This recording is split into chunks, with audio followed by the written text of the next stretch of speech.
So welcome back to the Creating Synergy podcast. Today I'm excited to welcome Nathan Jones to the show. Nathan is a pioneering emotional researcher, TEDx speaker, and the founder of the Mood Institute, where he's transforming how we understand and cultivate emotional intelligence.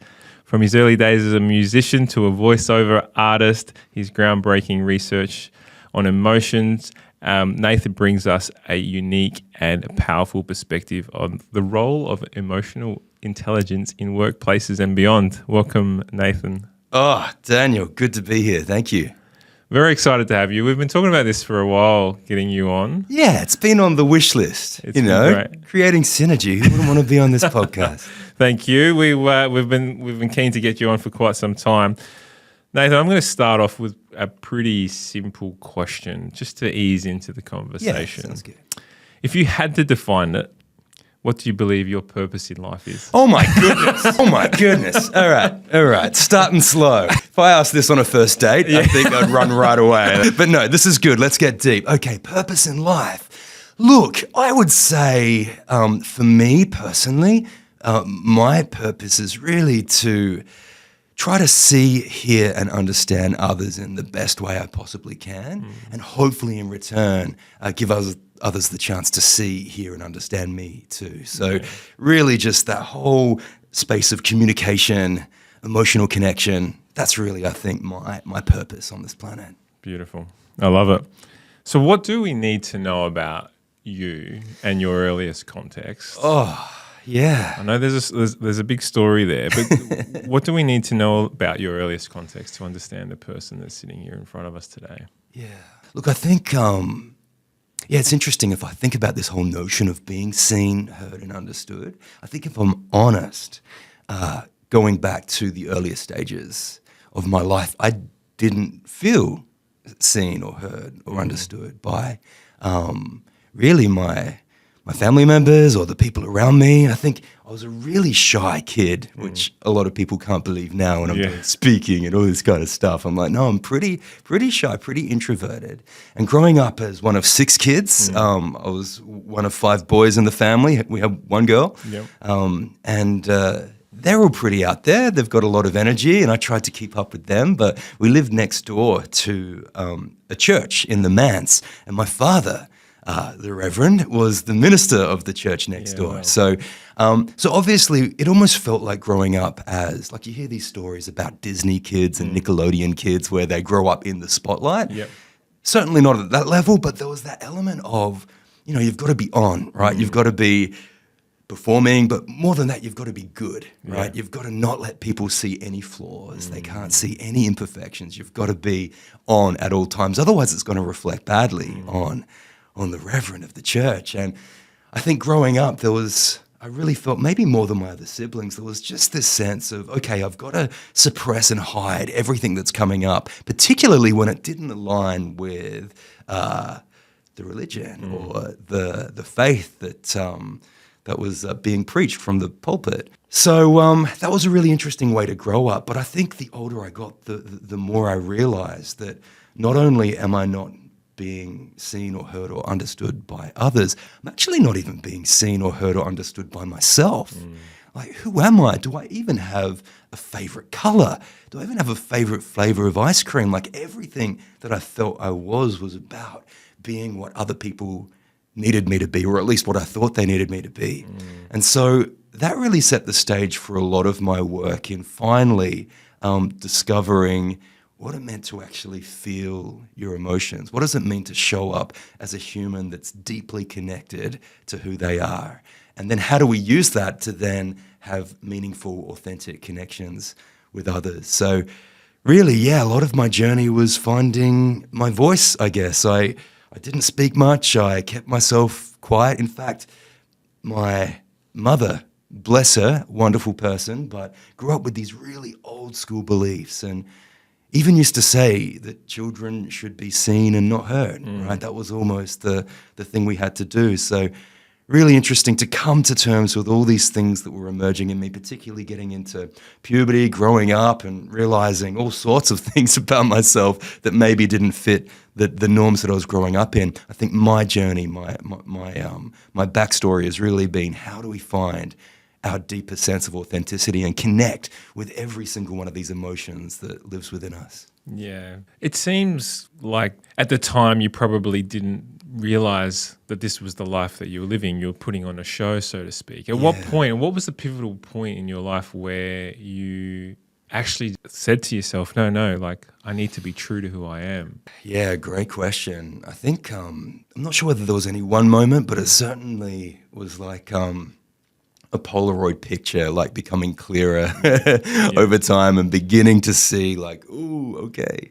You know, one of the things for me, it's amazing to look back on this as more of a blessing than a curse, but I identify as gay, and that doesn't really fit with the particular brand of Christianity that I grew up with. But, you know, you can go your whole life pretending things and gaslighting yourself, you know, to believe a different reality. And we see a lot of examples of that in all sorts of cultures where we believe whatever's convenient for us. But there's something remarkable about, at least for me in my journey of coming to terms with that. You can fake it externally, but not so much internally, right? Like it'll come back to find you. And so I had these niggles of like, oh, okay, how's this gonna work out with the way I need to live as an authentic human? And really tricky, particularly when you're in such a conservative environment and you hear the most horrible things about certain demographics of people, and to have this, you know, deep sense of shame about your very existence and wondering how on earth you're going to reconcile this deep need to be who you are and to connect with others on a true level, but juggling that with the fact that you may be letting other people down or cutting off relationships because of this thing that's emerging in you. So, how did you build the courage? Because like given the circumstances, you said it was all about how you were seen, and obviously coming out with a strong religious faith, your parents probably wouldn't have been all that supportive. How did you manage that? Yeah, I think time and space is a lovely thing, right? I in the end, I moved to Sydney in my early 20s and didn't quite know why at the time. You hadn't told nothing like that. Yeah, look, I was still very much in. I'd fallen headfirst into the church scene, right? It's kind of what you do. You have your childhood friends, and that progresses into, you know, where you go, who you're hanging out with, even where you're working. And I actually got my first, one of my first jobs on the Christian radio station here in Adelaide, and that was great. I started out just licking envelopes, like volunteering, and then I got my first on-air shift, and then took the breakfast shift and got a regular spot on the afternoon shift, which I loved. But it was really hard when you're having these emerging realizations. But you're finding yourself more and more being identified externally as having a particular set of values, and I just began to feel more and more this like inner sense of self that was being uncovered seemed to be shifting in some ways, not so much, funnily enough, from I think the core truths of something like Christianity, which I grew up in, but more so the expectations that other people in that community have about who you should be and how you should act. So I think it got to the point where I realized that I just needed a little bit of space, professionally as well, to pursue new things, but also I think personally just to find that courage and have space to flex that muscle of bravery and vulnerability, which certainly didn't have much of in those days of being completely terrified to step out of the norm. So how did they react? Oh, my parents. Okay, well, it was really interesting because I was in Sydney for would have been maybe at least a decade before I felt that courage and willingness to have the conversation. And I flew them up to Sydney. It was a regular thing where they came up for a weekend or a week at some points. And I'm a recovering people pleaser. That's still in me, and so I look back, and a lot of it was still shrouded in people pleasing, where it's like, I'll put you up in a great hotel, make sure you're so comfortable, and everything's great. Yeah. And then I remember it was a day where it was pretty overcast and rainy, so perfectly mirrored my emotional state at the time. Already had quite a big day, and they were staying just at an apartment down the road. And I said, "Hey, do you want to do something tonight?" They're like, "Yeah, absolutely. What do you want to do?" And I'm like, "Come round." And I was like, "Come round so we can have a conversation." And so they did. And then I wrote back about a minute later going, "Actually, don't worry about it. It's been a big day. Maybe we don't need to do this." And they're like, "Okay, that's fine." And then I'm having this sense of like, "No, where's the courage? Yeah. You've waited so long for this." And so I'm like, "Actually, you know what? Let's, come on round. Let's do it." So it was this weird back and forth, and I was stressing so much. I had a little, for someone that never had alcohol growing up, probably went too far in the other direction, but I had a little mini bar in my Sydney Darlinghurst loft at the time, and there was a little bottle of coffee Patron, the tequila. So I put a little bit in my espresso cup, and my parents rang the doorbell, came up, let them in. And my mum's like, "Nathan, it's a little bit late for coffee." And it's decaf. It's decaf. Like, you don't need to know that I'm having like this shot of courage. But I think it was just, at least at that point, the only way I knew how to just get in the zone. And in the end was able to have the conversation. And look, it started off okay. I think they were just in shock, and they were kind of smoothing things over, having a pretty casual chat. But look, the more we talked, the more there was this kind of like disagreement and misunderstanding, and they would say something that made me feel like they completely misunderstood what I was trying to say and communicate. So look, it was fine, but no big fights, no one threw any plates, and nothing got smashed or broken. But it certainly set the stage for the next decade of just this very interesting way of trying to reconcile the way that we show up with each other. So still a work in progress, but something that I've really learned on this journey, and it's something that I think the world desperately needs more of, I need more of, is compassion, right? Yeah. Compassion for them, compassion for myself, and trying to find that middle ground, trying to find that empathy, right? And so I'm still learning how to do that. And it's tricky when we've got so many hurts that are deeply embedded in the core of who we are. But that's what life's certainly teaching me. Does it hurt knowing that the people who are supposed to love you unconditionally maybe aren't showing that towards you in the way that you would like? Hey, Mum and Dad, if you're listening. No, just joking. Look, we've had this conversation together as well. And it's funny. I think, for me, I'm such a fan of self-awareness to actually take time to dive deep into the core of who we are. And not all of us have the luxury of doing that for various reasons, I think. I think there's the opportunity for all of us, but for some, I think it's harder, particularly when we're very locked into a fixed mindset of who we think we are and what life should be, and the people around us should be. So I think that they are probably doing the best they can in whatever capacity that is. And I think they're doing the best to find unconditional love for others. The problem, I think, with a lot of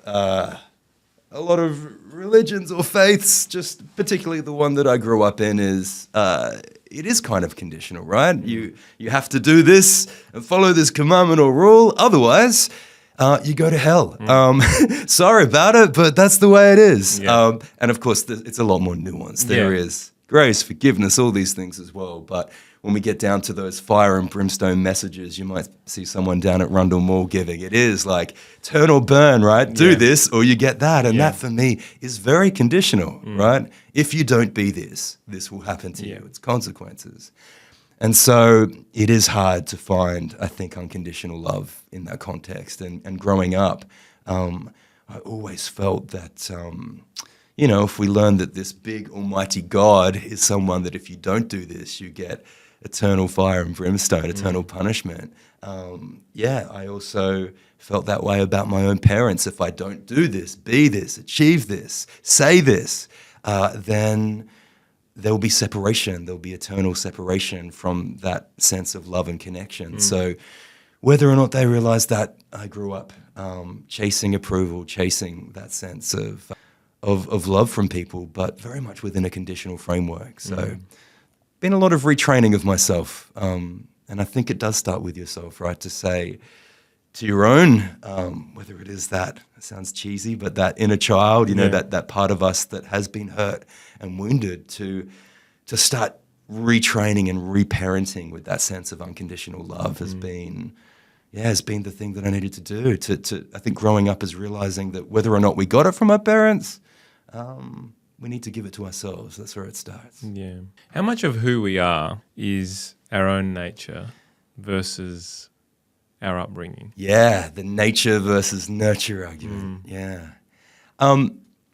Look, I don't know the statistic, and I'm not sure anyone does, but, I think 50-50 is a pretty close start because you could argue either, one or the other. I think, in my experience, I've really leaned into the nurture just because I feel like I keep discovering, even as an adult in my 40s, I keep discovering things that I think I really like or is my true self. And it's like just digging for treasure every day. And I'm like, oh my goodness, I found another nugget. And I'm like, man, why didn't I find that growing up? And for me, the nurture was so strong. The expectation to fit a certain mold was so strong that, I in my own life see the nurture argument come up all the time. But look, nature is a big thing as well, right?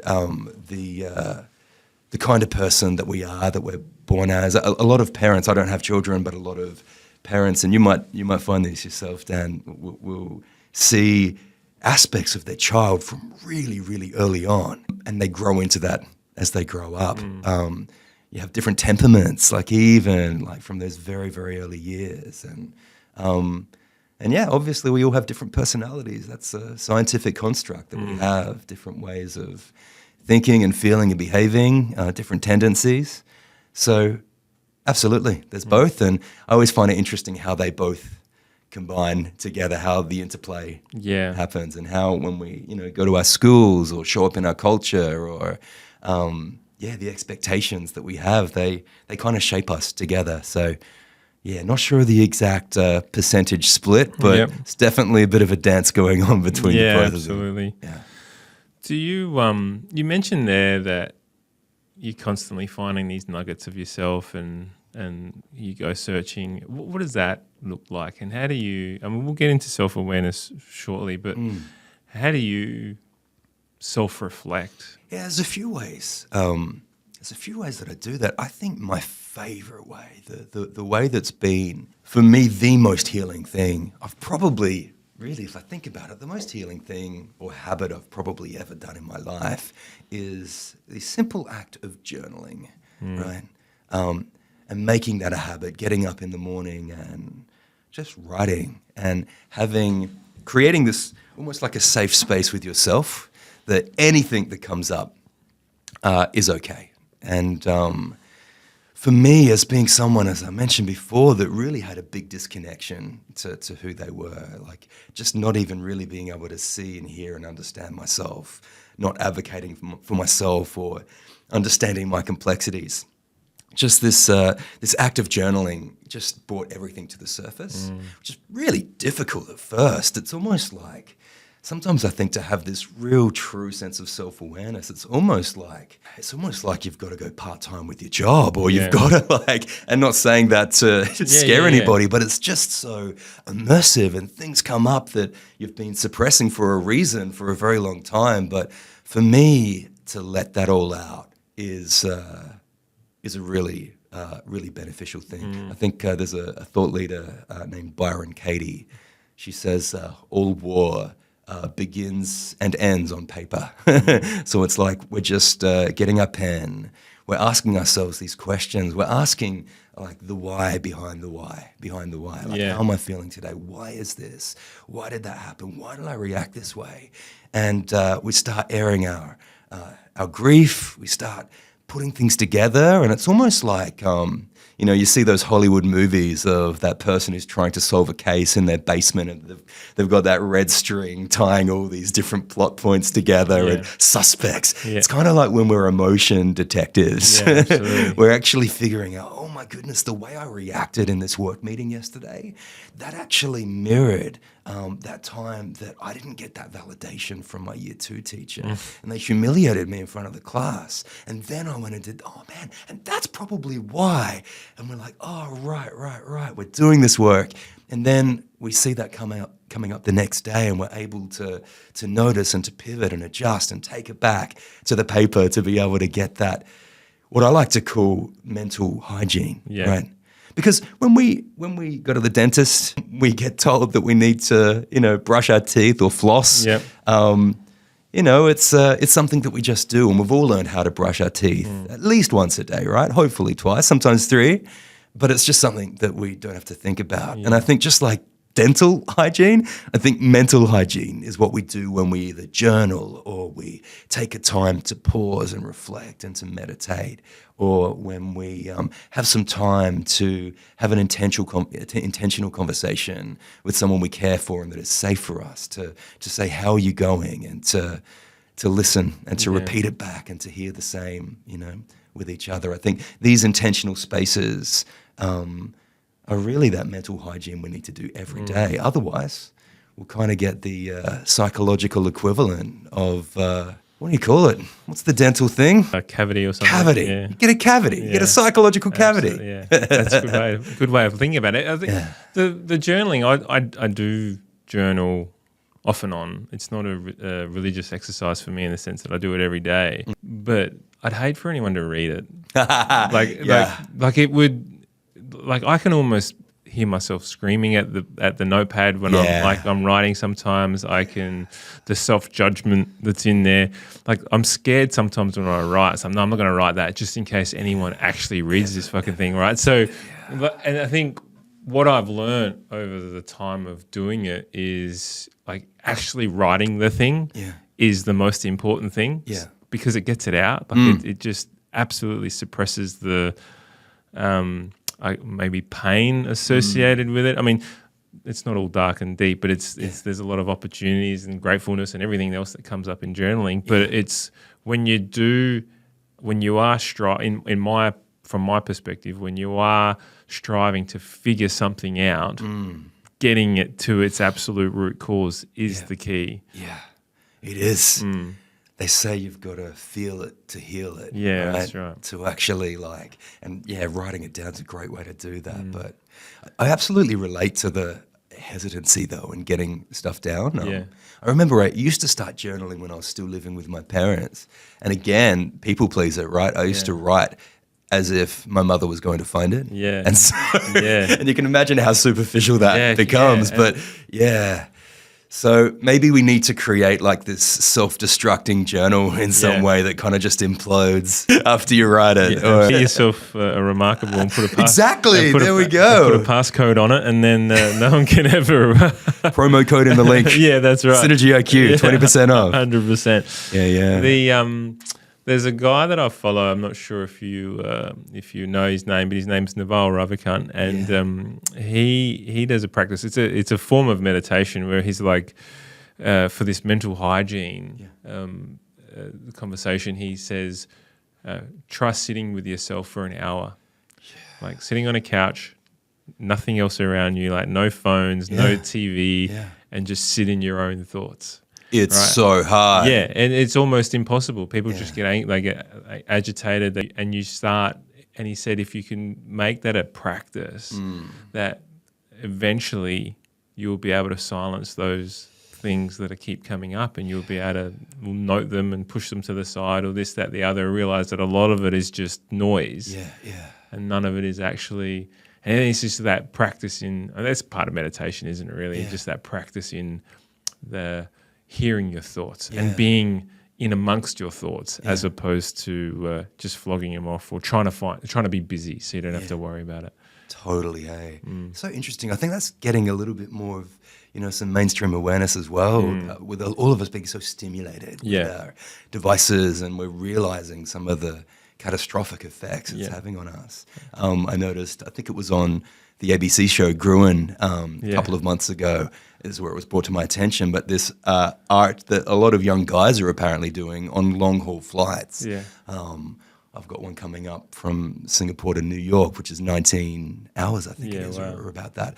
But it's a thing called, and the name's a little off-putting. I'm not sure if it means what they think it means, but it's called raw dogging. Yeah. The art of raw dogging. And if you raw dog all the way from Singapore to New York, but you don't use any devices. You sit there. Oh, you go insane. Like I guess you do, but there's something to be said, right, absolutely. for a mind being, right at home with itself, and to know that there's nothing within you. I mean, this is true mental hygiene, right? There's nothing within me that will throw me off. Like, there's nothing within me that is going to make me go into a shame spiral, right? Like, I'm so comfortable with my strengths and my shortcomings. And there's something great about that socially too, right? When, I think for me, having had quite a shame-based upbringing, there's always that nervousness being in a crowd that anytime, anywhere, someone's going to say something to you that maybe I hadn't found within myself. They'll call it out.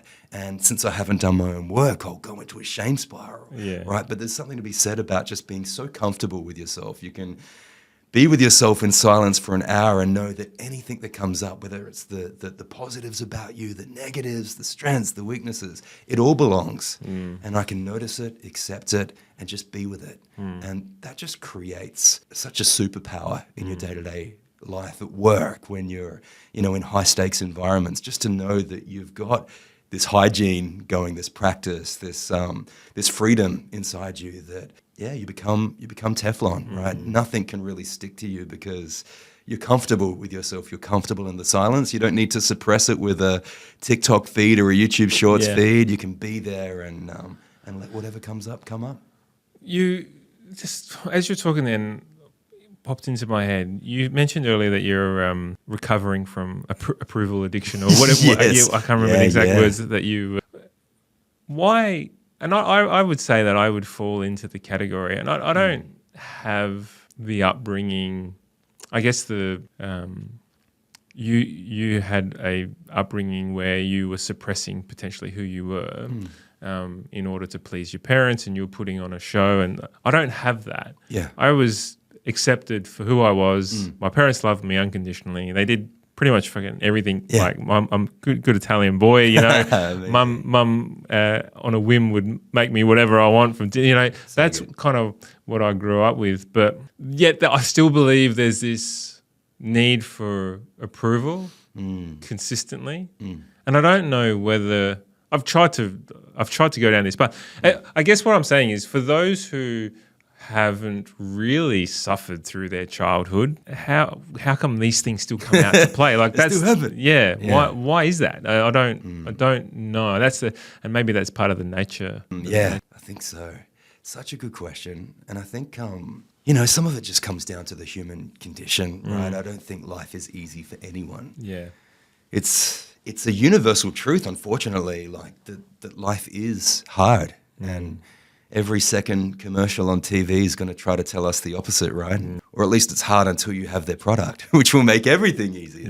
But I think life is hard, and obviously we can compare ourselves to others, and I'm sure there's different levels of difficulty that people experience. But I think just being human is pretty hard. And some people would actually argue that even those who did have a great upbringing, as humans, maybe we still can't escape some form of trauma, right? Maybe not the capital T trauma they talk about in some of the complex post-traumatic stress disorder literature, but maybe just little T traumas where it could be that time that we were humiliated, or that time that we felt that we weren't good enough, or whether it was through school or just society in general, seeing the way that culture places these expectations. Clearly, women have an extraordinarily difficult job with the way media projects the fact that, you need to be all things, and these expectations that I think are quite unfair between women and men, but also men, right? We have a lot of expectations about what we need to achieve and how stoic we need to be, or how we need to show up in the world. And I think society at large puts a lot of pressure on us, which makes it tricky to really be our true selves. And for whatever reasons, I think, certainly people-pleasing doesn't need to be a specific domain for, a parent-child relationship. I think it can still emerge just with the way society is, right? Brené Brown, who I know SynergyIQ is a big fan of, and I am myself with the work that I do. But she obviously one of the many people, but certainly one of the more prominent people to popularize not just the notion of shame and dealing with that, but also the context of shame with vulnerability, right? And that's been a huge thing for me, and I'm sure just in the work that we do with people in leadership and in business positions to try to find some of that vulnerability in what we do. And for me, that's a great antidote to people pleasing, to be able to say, hey, I know this is maybe what you're expecting of me at the moment, and I get that. Here's where I'm at. Now, this is what's coming up for me. And sharing that for me begins to melt away some of those very ingrained people-pleasing practices. It's a tough conversation for someone who, like, it's a two-way street, right? Mm-hmm. The person that you're talking to needs to be able to accept what you're saying and almost have the emotional intelligence or somewhat empathy to actually accept what you're saying. Yeah, takes two, right? It takes two, right? Yeah. So you can sit there, and there's been many people in my life, I won't name who, where I just say, I'm not even going to bother because I don't think you're going to be able to understand what I'm actually saying. Yeah. And it's just wasted energy now. Yeah, yeah. Which is emotional intelligence in itself, right? Yeah. Knowing who's safe to disclose to. Yeah, absolutely. So I'm keen to sort of get into the world in which you're studying from Mood Institute, but before we do that, you went into music, and then music was a huge part of your life, and then this voiceover guy, and some people would definitely know you. One of the key ads that I think your keynote the other day, the whole crowd erupted when you said it. It's so funny. It's like, if I can think of what the most D-grade celebrity role would be, it's like, it's that guy that tried to sell me something that I remember and tried to mute, on the television. Yeah. But, I think that one in particular was, for the longest time, I did a lot of work for TV and radio. Yeah. I did one line that, sometimes you do a commercial, like a TV commercial read, and they reuse it and reuse it. Yeah. And so that one for me was, the burgers are better at Hungry Jack's. And, they put the effect and filter on it. But they keep reusing it, and it kind of like gets embedded into the way that people... So you are the burgers are better at Hungry Jack's guy. Jack's guy, yeah. Well, I was for a while. You're more than that. Maybe not. Maybe that's the peak for me. There's no going beyond it. They changed their slogan at one point. They changed it. I think...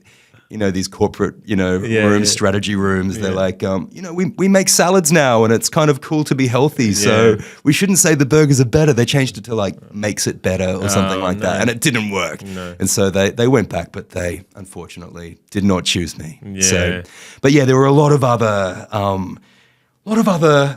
jobs I did in that period. It was pretty much the thing that kept me afloat financially in Sydney for about 10 to 15 years. I was the voice of Nickelodeon across Australia. What does that look like? So when you're the voice of a network, you're kind of like the station voice. So you know how you have those... I don't watch a lot of TV now, so I assume they still do it, but those promos, so like, coming up next, brand new SpongeBob SquarePants, followed by the Kids' Choice Awards, only on Nickelodeon. That's you too. Mate, for a long time. Then just all sorts of other things, like MTV, So what did you do on MTV? Just again, the same kind of stuff, like next on MTV, brand new Jersey Shore. And then I think maybe the one that was like more of a free-to-air. My head's just going... You're like, what? I've heard this guy before. I know this. This is what I grew up on, and now I'm sitting in a room with this bloke.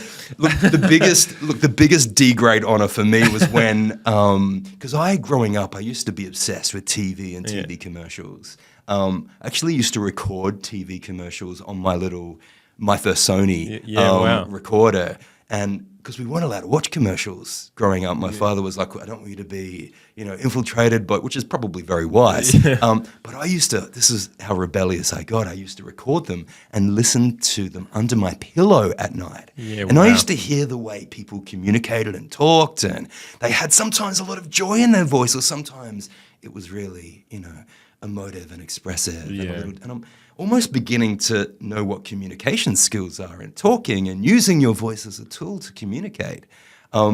And so it was really funny. I used to have, like, my favorite channel was actually Channel 10. Yeah. And for whatever reason, they just, like, seemed to be the coolest and They had the edgiest. Simpsons, They had the Simpsons, which we weren't allowed to watch, but sometimes they did. And all this kind of, like, they just seemed to be the edgy, cool network. Yeah. So, like, Channel 10 was great. And I remember, not to go into, like, my whole life story, but we did in year 7, we had someone who was actually the local voiceover guy for Channel 10. Yeah. Come into our classroom because I think he had a couple of kids at the school, but he came into our year 7 classroom and he was giving us this whole talk on how he does these voiceovers, like next on 10. Yeah. Right? And I'm like, oh my goodness. Yeah. And he's like, we're going to choose 5 people to come and have a tour of Channel 10 studios. Yeah. And I'm like, me. And everyone put their hand up, but they're like, okay, we're going to draw names out of a hat. And I'm like, damn, you don't get it. Yeah. You don't get it. I really, really, really want to do this. But I was the 5th one, pulled out of the hat, wow. went there. I got a Channel 10 sticker, put it on my bed. So obsessed. Anyway, all this to say that when Channel 10 was starting these multi-channels and they introduced 11, I was like, oh, that's my thing. That's my job. And I went into the front desk at Channel 10 and I'm like, I need to, like, you don't understand, I'm the voice of your network. And they're like, we'll pass on your details. I'm like, no, seriously. I had an agent at the time, they're trying to call and whatever. But in the end, we did the auditions and I got the role. Yeah, and so I got to be the guy that did Next on Neighbours. Something will rock Ramsey Street that will change everything. Next on 11, you know, this whole kind of thing. That and is brilliant. I just loved, like, every day for 5 years going into Channel 10 and hanging out with Sandra Sully and just like being in the middle of this environment with like cameras and all this stuff. So that was like definitely a bit of a dream for me of like taking that little childhood wish and being able to be, in some ways, be heard by, you know, millions of people every day, but, you know. Where do you think that come from? Like, I know I was looking at magazines when I was younger. I wasn't listening to TV. I wasn't listening to TV shows. Do you know where does that come from? And obviously how it's played out is amazing in your life, and because you're using your voice and with your keynotes and everything to connect with people. So it is something. I'm just interested. Why do you think that was such an interest for you at a young age? Yeah, it's interesting. Hey, I mean, I'm not even sure. Part of it could be at its most simple level is that it was banned. Like, so we weren't allowed to listen to it. So therefore, how in my own small way can I rebel against that? But also, look, and again, this comes back to our nature versus nurture chat. But for whatever reason, perfectionism and people pleasing is more of that dark side. But the flip side to that is this love of excellence and this kind of idealistic way of seeing the world and presenting a problem and a solution in a really beautiful way. And so I saw that in commercials, right? There was this excellence. It's been through so many iterations of marketers and developers and the logo design and the sound design, and everything comes together to create this beautiful 30-second narrative. And I don't think I'm alone as far as like a lot of kids do. I mean, Sesame Street in itself, right? The show, it was designed on the premise that kids were paying so much attention to the commercials that they realized, okay, we need to create a kids show that's not just this long form thing because we're losing them. We need to actually have little segments to the point where they even said,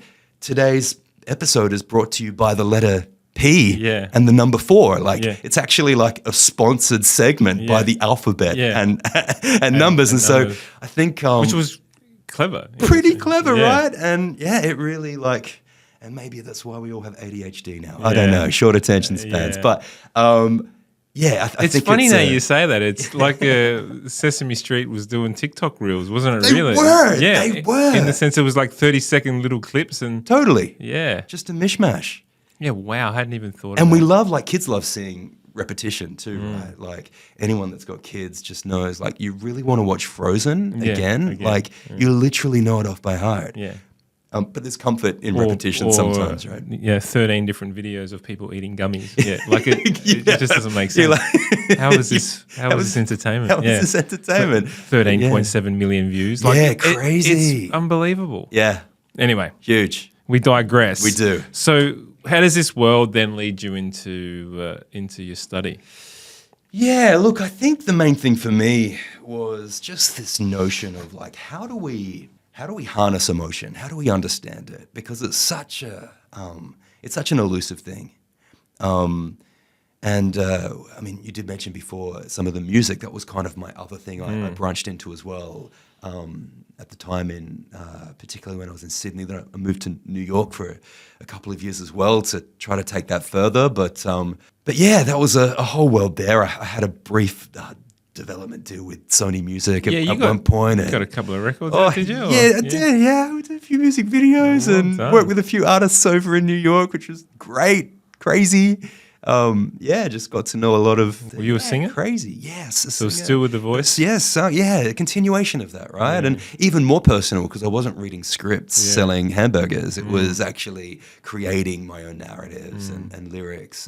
So yeah, that was huge as well. But I think between both the music world, trying to be this singer-songwriter, delusions of grandeur probably, but really pushing that thing, and also getting the voice out on more of a commercial medium, it really intrigued me as to like, how do we understand the emotional spectrum, right? I get told when I'm in the booth with clients, they're like, can you make it a little bit more, remorseful? Some people even say, can you make it a little bit more, I don't know, purple? And I was like, what does that mean? But I think I understand. It's like trying to like, how do we put words to these different emotional states, and how do we navigate the emotional spectrum? So that was a real question for me when it came to, I was doing my undergrad, studying a bit online and doing a lot of travel at the time. But when it came to getting to those higher levels of doing the honors in psychological science and flirting with the idea of a PhD, really, I was really intrigued by how do we measure emotion? How do we understand emotion? How do we quantify it, right? Yeah. How do we begin to see emotion not as this elusive thing that is touchy-feely, that isn't really grounded in anything? How do we use this as data to understand ourselves, maybe understand others in our teams or workplaces, and how do we use these constructs to better identify the different states that we experience every day? So that's really been my passion, and that kind of turned into a whole PhD and a thesis, but then also what's become the Mood Institute, and also a couple of other projects I'm working on, like Mood.ai. Mood.ai is another one. So there's just a few ways this is kind of coming to not just be a thing I love speaking about, but an actionable thing that people can use in their day-to-day life. Yeah.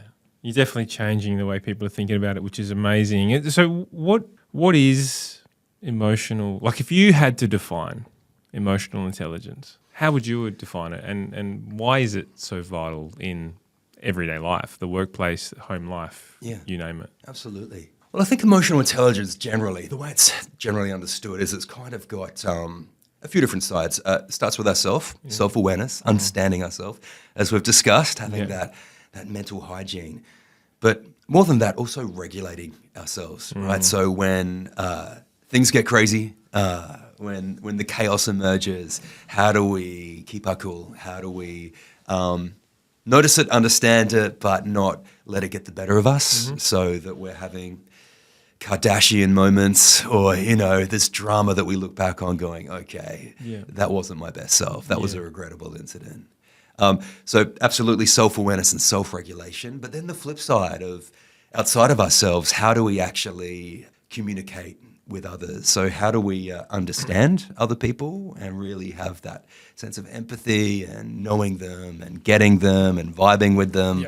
And then I guess the fourth component is, how do we manage our relationships? How do we navigate them when we have those really tricky moments where, it almost seems unsolvable, that we're able to make the best decisions to keep relationships intact and, again, not to have any of those regrettable incidents emerge between other people too. So I guess maybe in a sentence, it's the knowledge and regulation of ourselves and the understanding and preservation of those around us. Yeah. So there are the five, what are they? The five quadrants. Is that what you? Is that Yeah, what you I call mean, what do you call a quadrant when not there's a five of them? quadrant, yeah, I think it's like a quadrant is 4. Is it like so is it a quintant? a quintant? A quintrant? I don't know. I don't Just know. 5 things. For the 5 things, the 5 areas. Yeah, that's it. Which, you, like as you said, self-awareness, motivation, communication, empathy, and regulation. Yeah. So I guess there's a few frameworks that we can use for it, but this particular one is based on a lot of the research that originally came out of Yale around all things emotional intelligence. Really big book by Daniel Goleman called Emotional Intelligence that blew up. And so he really put it into these 5 categories, which I think are really spot on for the way we understand it. And these are the kind of the 5 domains that, emotional intelligence can really help us broaden and build in a lot of ways. So as you mentioned, self-awareness is the big one, right? So, well, it's often seen. Can I ask a few questions on each of them? Let's do that. I'd be keen to pick your brain on it. So the self-awareness is, as you said, is the foundational one in all this. Why is it the most essential, and how do people build on that skill? I think that's the one thing, because one thing that I notice is that people don't realize that they need to build this skill. There's a lot of people who are not very self-aware. Yeah. I would say I am self-aware, so but it's one area of my life that I'm continually trying to improve. What's the best practice in the way, and why is it so foundational? Yeah, it really is, like, for me at least, if you look at all these other elements of emotional intelligence, it's almost like you can't quite get to them until you've had that awareness of self. It's kind of like first base, really. And look, there's a few ways we can do it. I think to your point about a lot of people not wanting to do it, I always find it funny when I run emotional intelligence workshops in organizations. And there's usually 2 different kinds of people. We have the ones that, it's expected that people come, so it's more like a keynote or it's a group thing where everybody's there. And usually you can see people who don't want to be there, but in their mind they already have 10 out of 10 emotional intelligence. But then I hold these other sessions where people volunteer to come as an elective, and they tend to be the highest, like most emotionally intelligent people that I ever meet. Yeah. But they would rate themselves as having so much more to learn because they're showing up and they're open and they want to see their blind spots. And I'm like, you guys are doing so well already. Yeah. And it's this interesting thing where the people that think they've got their self-awareness down pat, they actually have a really fixed mindset and they're quite closed. It's horrible. Well, you can ask a question, rate yourself on 1 to 10, 10 being the GOAT, right? The greatest of all time. And they'll give themselves a 10. And you're like, just by that answer alone, I know you're about a 2. See, isn't it funny? Yeah. Whereas those who say I'm a 2, I'm like, you know what? Just by the fact that you've said that, it sounds like you're doing some work. Yeah. It sounds like you're aware of how much you don't know, right? 100%. It's kind of like the Dunning-Kruger effect, right? Yeah, absolutely. So interesting. So look, as far as practices go, we did talk about journaling before. It's a bit of a favorite for me. But there are plenty of things that a lot of workplaces have now that always impresses me, how more and more workplaces are getting into some of this, what we've called soft skills for so long. But having these 360s and personal development and being able to, in hopefully safe ways with, a lot of these programs that are out there and that have been created, to be able to get that awareness from other people. You work in organizations, right? Yes. You deal with workplaces. So we've all had the shit leader, right? I don't know what you're talking about. We've all been there. And there's always that shit leader is always the one who's just not self-reflective at all. There's no self-awareness. They're just gung-ho. This is what they want. How do you manage up in that situation? Like, we're talking to the point before where I said there are some people that I don't even have conversations with because it's not I'm not even going to bother wasting my energy. Yeah. In a workplace, you can't really do that. You have to have that conversation. You have to try to how do you manage someone or work with someone who isn't, especially your leader? It's so hard. I mean, for me, like the healthier workplaces, the ones that actually thrive, they have that emotional intelligence at the top, right? They have leaders that are invested in understanding themselves. When it's not there, it's so hard, but the whole workplace becomes toxic, I feel. Yeah, 100%. Well, you question the hiring ability of the organization and the culture of the organization straight away if their leadership is not able to be self-aware enough. Exactly. I mean, there's so much work now, and it's becoming legislation, which is scary. From a people. psychosocial Risk, right? Psychological safety. Yeah. What does it take to have a workplace where your leaders are approachable and that they're rated quantifiably by people in the workplace as being approachable? And this is coming in now. This is it's no longer a nice to have, it's a need to have. We need to have these skills in workplaces. So yeah, look, for anyone listening here that's kind of curious about, do we need to rethink these things we've thought of as soft skills for so long? Now's the time. There's never been a better time to make sure all of our leaders at all levels and people in the workplace are having that safety, being able to see and hear and understand each other, and to take all of these principles, of which there are so many. It's almost overwhelming for a lot of people with these new regulations coming in. But how do we create these safe environments where leaders are able to have the emotional intelligence to create safety, approachability, and obviously have that self-awareness, which is where it all begins. I feel like with this new regulation, there's going to be a lot of people weeded out of the system, isn't there? Really, because there's no way an organisation is going to be able to survive if you've got leadership that aren't able to be self-aware enough, or regulate, or have some empathy, or be able to communicate like this. But Dan, it's about time. I'm sorry to say, because it's exciting. It is exciting, right? So it's exciting time for the learning and development industry.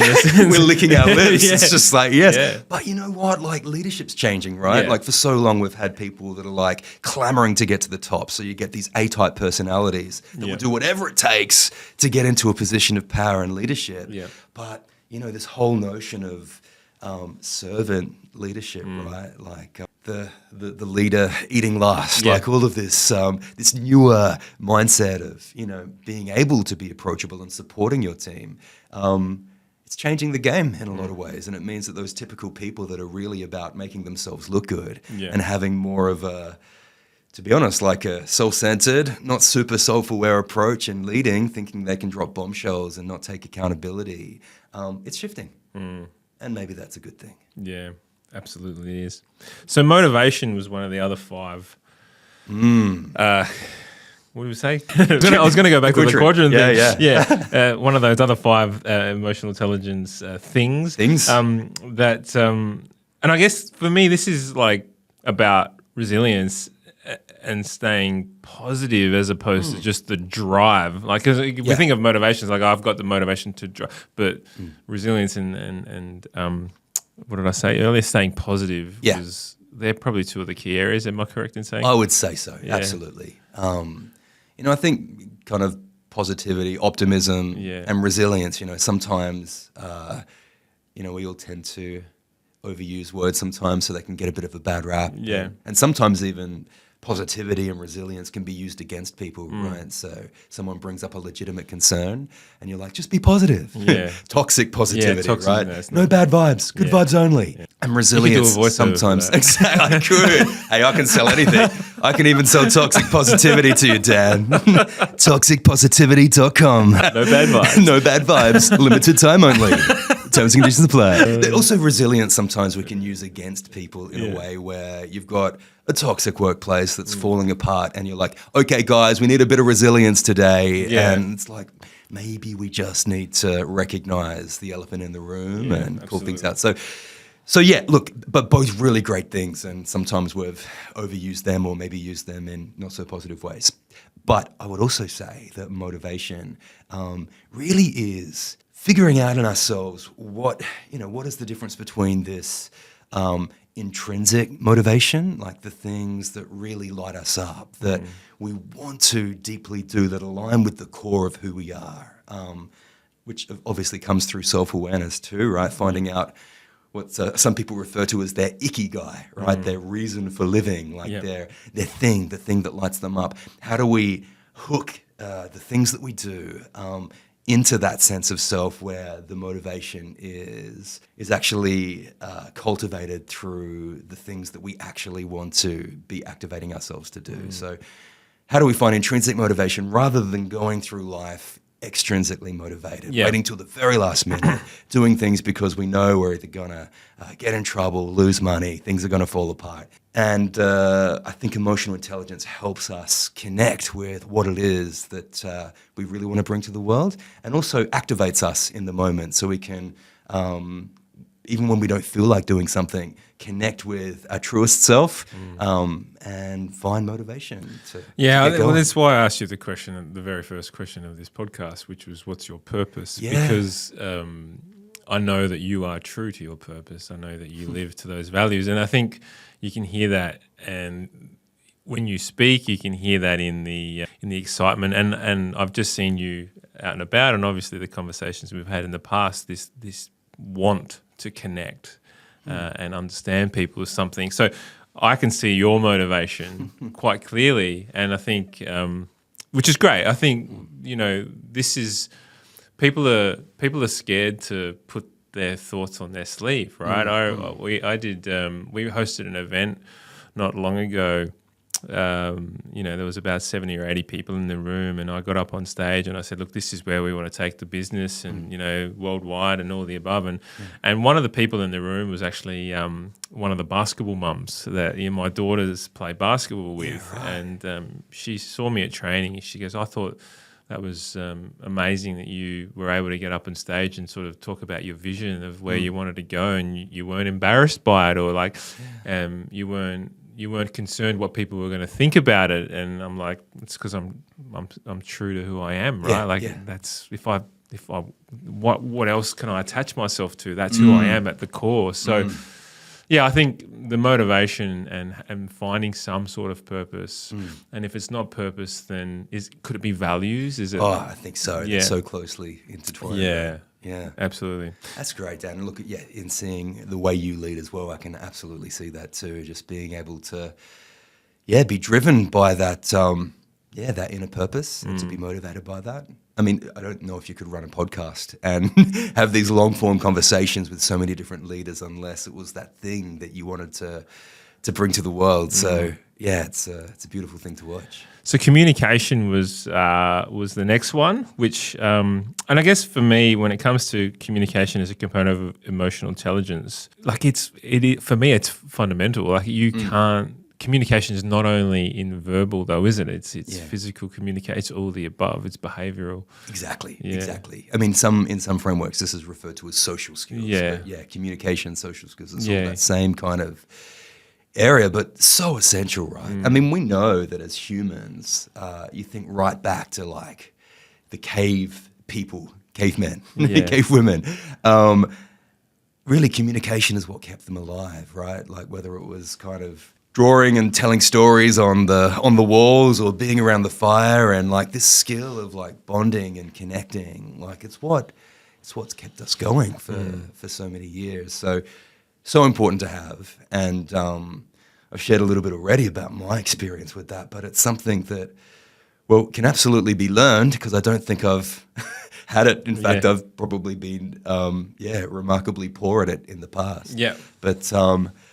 But look, for me in my life, like feeling so isolated and alone for the longest time, the irony of knowing that technically my voice was being heard by millions of Aussies every day on radio and TV and cinema or whatever, just as a voiceover artist, but knowing that actually no one in the world knew who I was and could actually truly hear the depth of who I was, like sitting alone in my apartment, realizing that I'm struggling, but I've got nobody to call because no one would really quite see, hear, and understand me. It's debilitating. I'm so grateful we've had awareness with things like Are You OK Day, and being able to reach out and connect and try to build these foundational connections. But I think, honestly, communication skills and being able to connect, whether it's one-on-one or to a smaller team, or getting up on stage and delivering a keynote, all of these things are based on these foundations of, how do we help people see, hear, and understand us? And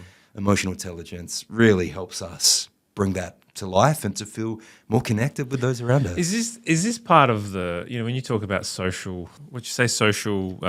social skills. Social skills, sorry, just had a mental blank. In regards to social skills, there's always the odd person that like stands too close to you when they talk, or you know, like it kind of invites themselves into a conversation randomly, like just attaches themselves to the edge, and you know, I don't really know what you're doing here. Like, who are you? And like, is that part of that world? Is that where that? So interesting. I think it does fall into it. It's so interesting. Hey, and look, I have no doubt that I've probably done that. Like, I feel, you know, very often the most awkward person in the room. But yeah, I totally hear that and get that. Sometimes, you know, I'm learning to find more compassion for myself and for others. And when those things happen, I'm like, oh man, this person really wants to be seen, heard, and understood. Yeah, right? Like that's interesting. They're right in there. And, you know, we're getting more and more understanding of neurodivergence as well, right? Some of us don't have that same, we're not on a level playing field. Really grasping some of those concepts. But yes, I would agree that does come into it sometimes, knowing and just reading the room, right? Having that innate sense of like, okay, I'm probably making this person uncomfortable. Let's adapt and shift to make sure that, you know, we're not being that guy. Yeah. No, there's I had this situation the other day, and I don't want to shit on anyone, but there was I was at the basketball club, and I was having a conversation with one of the parents, and there's a guy that he's involved in another team and all the above, and I genuinely don't like him. Yeah. Because he's rude, he's obnoxious, he's a misogynist, he's all the above, right? Yeah. He's the women in the kitchen type guy. Really? Yeah, and they still exist. And they still exist. Yeah. And he has one daughter. Like, and it really.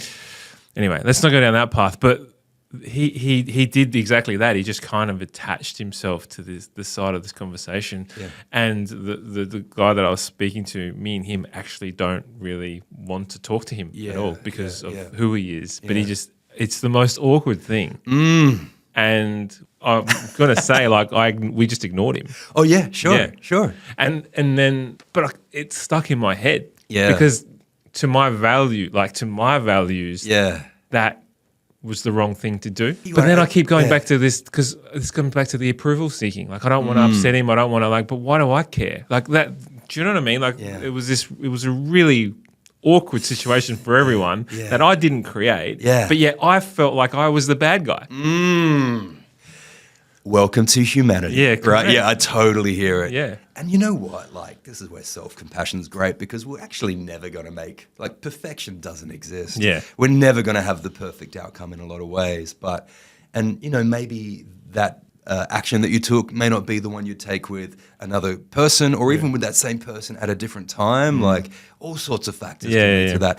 But also, you know, it's a huge balance, right? As someone that's played the role of the doormat for a while, like, we all have different challenges to somehow unlock in our life. And if you are a people pleaser, actually setting a boundary and saying, you know what, I'm not going to fawn all over this person. I'm not going to stop what I'm talking about to appease someone else that probably isn't particularly psychologically safe for me anyway. Yeah. To actually say, you know what, I'm actually just going to continue this conversation. Could be a bit of a win, right? It's like, hey, I set a boundary and I didn't lose myself to somebody else coming into this conversation. So could be a win. That's a fair point. But, you know, and maybe in another setting or with another situation, there's another lesson to learn about, again, compassion, inclusion, all these other things. But look, pick your battles. It is, right? I often felt like when I was first beginning to jump into just this emotional recovery, sometimes I call it this. It's almost like you're a recovering alcoholic, but it's for emotions, right? You're learning how to get emotionally sober, right? And I just felt that, like, it was like playing an unwinnable game of chess, right? Because you set a boundary. Oh, okay, you didn't learn to have compassion. And then you set compassion. It's like, oh, you forgot to have a boundary. And it's like, how do I win this game? It's so hard, right? But it's not black and white, right? It's not, right? It's so contextual, which is what emotional intelligence is, right? It's navigating to understand the nuance in the moment. It's never one thing. It's always learning how to pivot, having that emotional flexibility. Yeah. Empathy is next up on the list. Yeah. You mentioned Brene Brown. Her take on empathy of getting in the hole with the person is one that I absolutely love. Yeah, so good. And if for those who don't know what I'm talking about, just look up Brene Brown empathy, and there's a cartoon, like a 3-minute cartoon on her thoughts. They animated her like a talk of hers. Yeah, which was fantastic. So good. It's about getting in the hole with the person. How can we work on empathy though? Like, how do you get this? To me, feels like it's the most difficult one to improve on. It's something. Michelle, Michelle is my business partner, Michelle. and Yes. Michelle often says to me, "Dan, you have an overactive empathy gland," but then I meet so many people who don't have any empathy at all, and for me, it's like, are you going to be able to build that skill? Is it something that you can build, and how do you do that? Yeah, you can definitely build it. Yeah, but as you say, it's a tricky one, right? It was breaking news for me when I found out. Actually, I read a quote. It said, "You don't have to set yourself on fire to keep other people warm." And I'm like, oh my goodness, you don't? No. I thought I was the fireplace. Yeah, wow. Throw some kindling in. This is what I do. It's what your job is. But this whole notion of being a doormat, really, I didn't really know too many other ways of functioning with people. When you say doormat, what do you? Yeah. Because I know you wipe your feet on doormat. Yeah, you sure. tread it on. Is that what you're sort of alluding to? I think so. Yeah. Yeah. So I guess it's kind of being beneath people, below people, and it's like making yourself the lowest of lows so other people can feel elevated. It's what makes you feel that? Yeah, it's interesting. Well, trauma probably. I mean, there's a lot of work being done around this notion of, and I mentioned it briefly before, CPTSD, which is complex post-traumatic stress disorder, and it's unlike just the general PTSD that you'd get, say, from a war zone. It's that complex one that kind of started in childhood, and it's so enmeshed with your sense of self that it's really complex. It's really hard to untangle. It's a great writer. His name's Pete Walker. He wrote a book called Complex PTSD, from surviving to thriving. We want to get it the right way around, from surviving to thriving. Yeah. And he talks about the 4 Fs. He talks about the fight or flight response, which a lot of us know. He talks about the freeze response, which probably some of us are familiar with too. But he introduces a 4th F called the fawn response, FAWN. It's this whole notion of like acquiescence, right? Appeasing others. And sometimes it can be a bit of a trauma response. We're dysregulated, something happens, a bombshell drops or somebody does something. And immediately, as a way of coping, rather than raging at them or rather than running away or rather than just standing there like a stunned mullet, we actually start saying, hey, yeah, sure. So wipe your feet on me. Yeah, sure. What can I do? Like, can I give you my house? Yeah. Like, do you want the keys? Yeah, Like, wow. we actually start as a response. We kind of almost like suck up to someone, but to our own detriment. And I think people pleasers have that a lot. And so to the question of like, can we learn empathy? The answer is definitely yes. But I do feel like in my own experience, there are kind of these 2 types of people. There's people that do have these people-pleasing, fawning tendencies, these fawning trauma responses, if you like. And it's such good news when we realize we don't have to set ourselves on fire. It's such good news when we realize that we're able to get our own needs met. And so it's like getting an upgrade. It's like being upgraded to business class when you've only ever had like Jetstar level economy. Like, it's a beautiful thing. But for people who have been in situations where they have been more of this, toxic, possibly toxic leader that we were talking about earlier, and there hasn't been a lot of that empathy. They're really used to getting their own way. Yeah. They're used to manipulating people. They're used to exploiting people, used to having more of what in pop culture we maybe see as, narcissistic tendencies. And the problem with empathy training is for them, it feels like a bit of a downgrade. It feels like you're going from business class, seat 1A, to the back row near the toilets, right? And that's a hard thing to swallow for some people. But I will say that if you are someone who feels like you're getting a downgrade with empathy, rest assured the reward comes, right? Because you actually have more meaningful relationships. You get to feel this beautiful, like, serotonin flow of connection. You actually get to become a real human for the first time, and life becomes meaningful. You figure out that there's more to it. There's so much more to life. Yeah. So if you're feeling like you're making a great salary, that you're kicking ass, but you don't really feel that you've unlocked this thing that makes life worth living, empathy is a great bridge to someone else. It's a great bridge to connection, to understanding, really being in someone else's shoes and experiencing what it feels like to be human. Yeah. Yeah. So it's an upgrade for everyone. Yeah. It just doesn't feel like it for people that haven't had it. So rest assured that if you are a people pleaser, you're going to love getting your needs met. It's so good. Yeah. Yeah.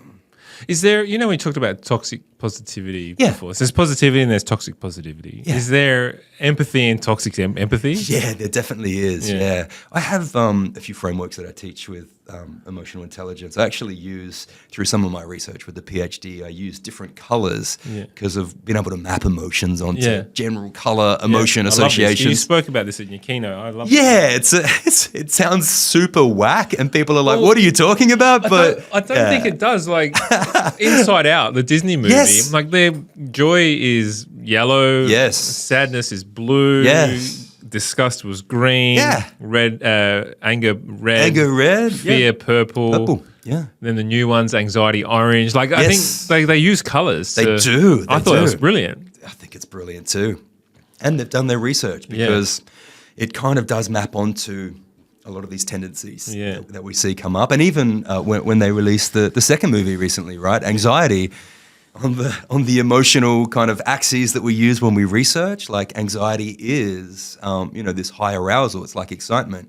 But if we've got joy being yellow, red being anger, which are both high arousal, like when we combine emotion theory and color theory, like it has to be orange because it's orange. And so it's just this interesting way of like, brilliant. It's so cool, right? Yeah. And for emotions being so elusive and unidentifiable sometimes, when we use other ways to help us understand emotion, like color, it can take a lot of the confusion out of it, but a lot of the stigma out of it. Rather than saying I'm angry, which if you're told not to feel anger, that might be something we'd like to suppress. To say I'm in the red zone, I'm high arousal, right? And I need to either set a boundary or do something or say something to make sure my needs are met.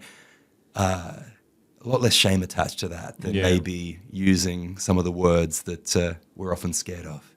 Yeah. So let's go back to you asked a really great question. Yeah. So essentially, like with empathy, having toxic empathy, absolutely. So we found, funnily enough, magenta was really connected with relationships, and so I use in the way I teach this, light magenta is that beautiful empathy we've just been talking about, but then this kind of darker magenta is that what we might call codependency, or it's that space of like giving beyond your means. And the dark side of empathy can even be, we have a lot of people that identify as empaths now, but it can actually be quite maladaptive, right? When we try to take a little old lady across the road, but she didn't even want to cross the road. Yeah. Right? It's just like, let go of my hand. Yeah. Be like, I will help you, damn it. Yeah. I will help you because I'm a rescuer and I'm a healer and I want to make sure that you're getting your needs met. It's like, okay, chill out. Like we can really overplay that strength. So yes, to toxic empathy. I also think that on the flip side, to get a little bit geeky for a moment, if we invert magenta from color theory, it becomes green. Yeah. We can also have, this beautiful way of getting our needs met, this sense of autonomy and being completely sure of ourselves rather than, I guess not so much having that empathy with others, having that empathy with ourselves, self-compassion, building our own sense of self and identity. But I always like to think that the dark green of that is more of that self-involvement, grandiosity, narcissism. So, that's just a few of the ways that I kind of love mapping these different emotional states and how we can kind of invert them, jump between them. All that to say that, absolutely. I feel like every emotional state has their dark side. And to the point before about psychological flexibility, when do we play it at the right time and when do we overplay it? Yeah. When is our empathy the exact thing that needs to happen in this moment? And when is it actually getting in the way of possibly what needs to happen for us and those around us? Where does, as you're talking now, I'm thinking about all the different types of toxic alternate, like for every action there's an equal opposite reaction, right? Like so there's always, you can, and then as you, there's these people who, when you said the old lady crossing the road, who, I need to help you, goddammit, right? Yeah. There's a lot of that playing out in social media at the moment. All right. Like if you think about the virtue signaling, no, not so much virtue. What's going on in my head right now is this Trump versus Harris situation, and Trump's been elected as the leader, and there's a lot of spoiler alert. Yes, there's a lot of we're past the day. It was a couple of weeks ago. So I don't condone any. I'm not going to even get into the politics of it all, right? But the decision's been made, and there's on social media right now, every single. There is one person in particular who I used to work with many years ago, who I think is a remarkable human being, is posting consistently hate and toxic comments around to get the point across to those who I don't know, in my opinion, is to get their point across, right? That this is not okay. When does that, I get that you have a voice and I get you want to talk about it to the world, but when does that become toxic, that it plays on emotional intelligence? Because now this person who I really liked, I've hid them. I don't want to hear it anymore on the basis that I want to continue liking this person. But if you keep talking like that, I don't know if you're, because this is now this toxicity is so. Where does emotional intelligence come into that? Yeah, it's a tricky one, isn't it? Yeah, and it's really like because it's the need. People need to know, and I often have this conversation with my wife in some aspects in regards to, if something happens, so she goes, "Oh, you're going to let them know?" And I'm like, "Well, they don't need to. It's fine. Like we know. That's all that matters. We will just avoid them in the future. Oh, but they need to know. No, they don't." Because I'm not going to talk to them anymore. So, do you know, like, where does that need to want other people to know what you're going through fall into the whole emotional intelligence space? It's so funny, isn't it? I mean, social media is just such a weird beast. I still think we're only uncovering what it's about. Like, everyone is their own, editorial opinion, and we get to broadcast that to the world, generally to make ourselves feel and look better. Sometimes is kind of the root of it. But also, I understand that we can have some, an element of activism there as well, making a difference and getting. But I'm okay with the odd post going, "This is not okay." Yeah, sure. I don't stand for this. We need to call things out when appropriate. And you can make an odd post, and you go, "Yeah, cool. I know where you sit." Yeah. But when it's constant, and it just doesn't, and it's 7 to 10 posts a day, and it's ongoing, and you just go. Actually, I thought you were emotionally intelligent. Now I'm just completely... Yeah, it's really interesting, hey? Even beyond just this notion of emotional intelligence, which really has been a buzzword in the last few decades, but long before that, it's almost like, call it what you want, whether it's like psychology or spirituality or whatever it is. It's this kind of like getting to like the heart of what it means to find that sense of, how do we find that inner compass to navigate life so we're kind of making what hopefully is the best decision to keep, ourselves authentic to ourselves and also keeping relationships intact. And I really love this. I actually shared this at the keynote the other day that you're at, Dan.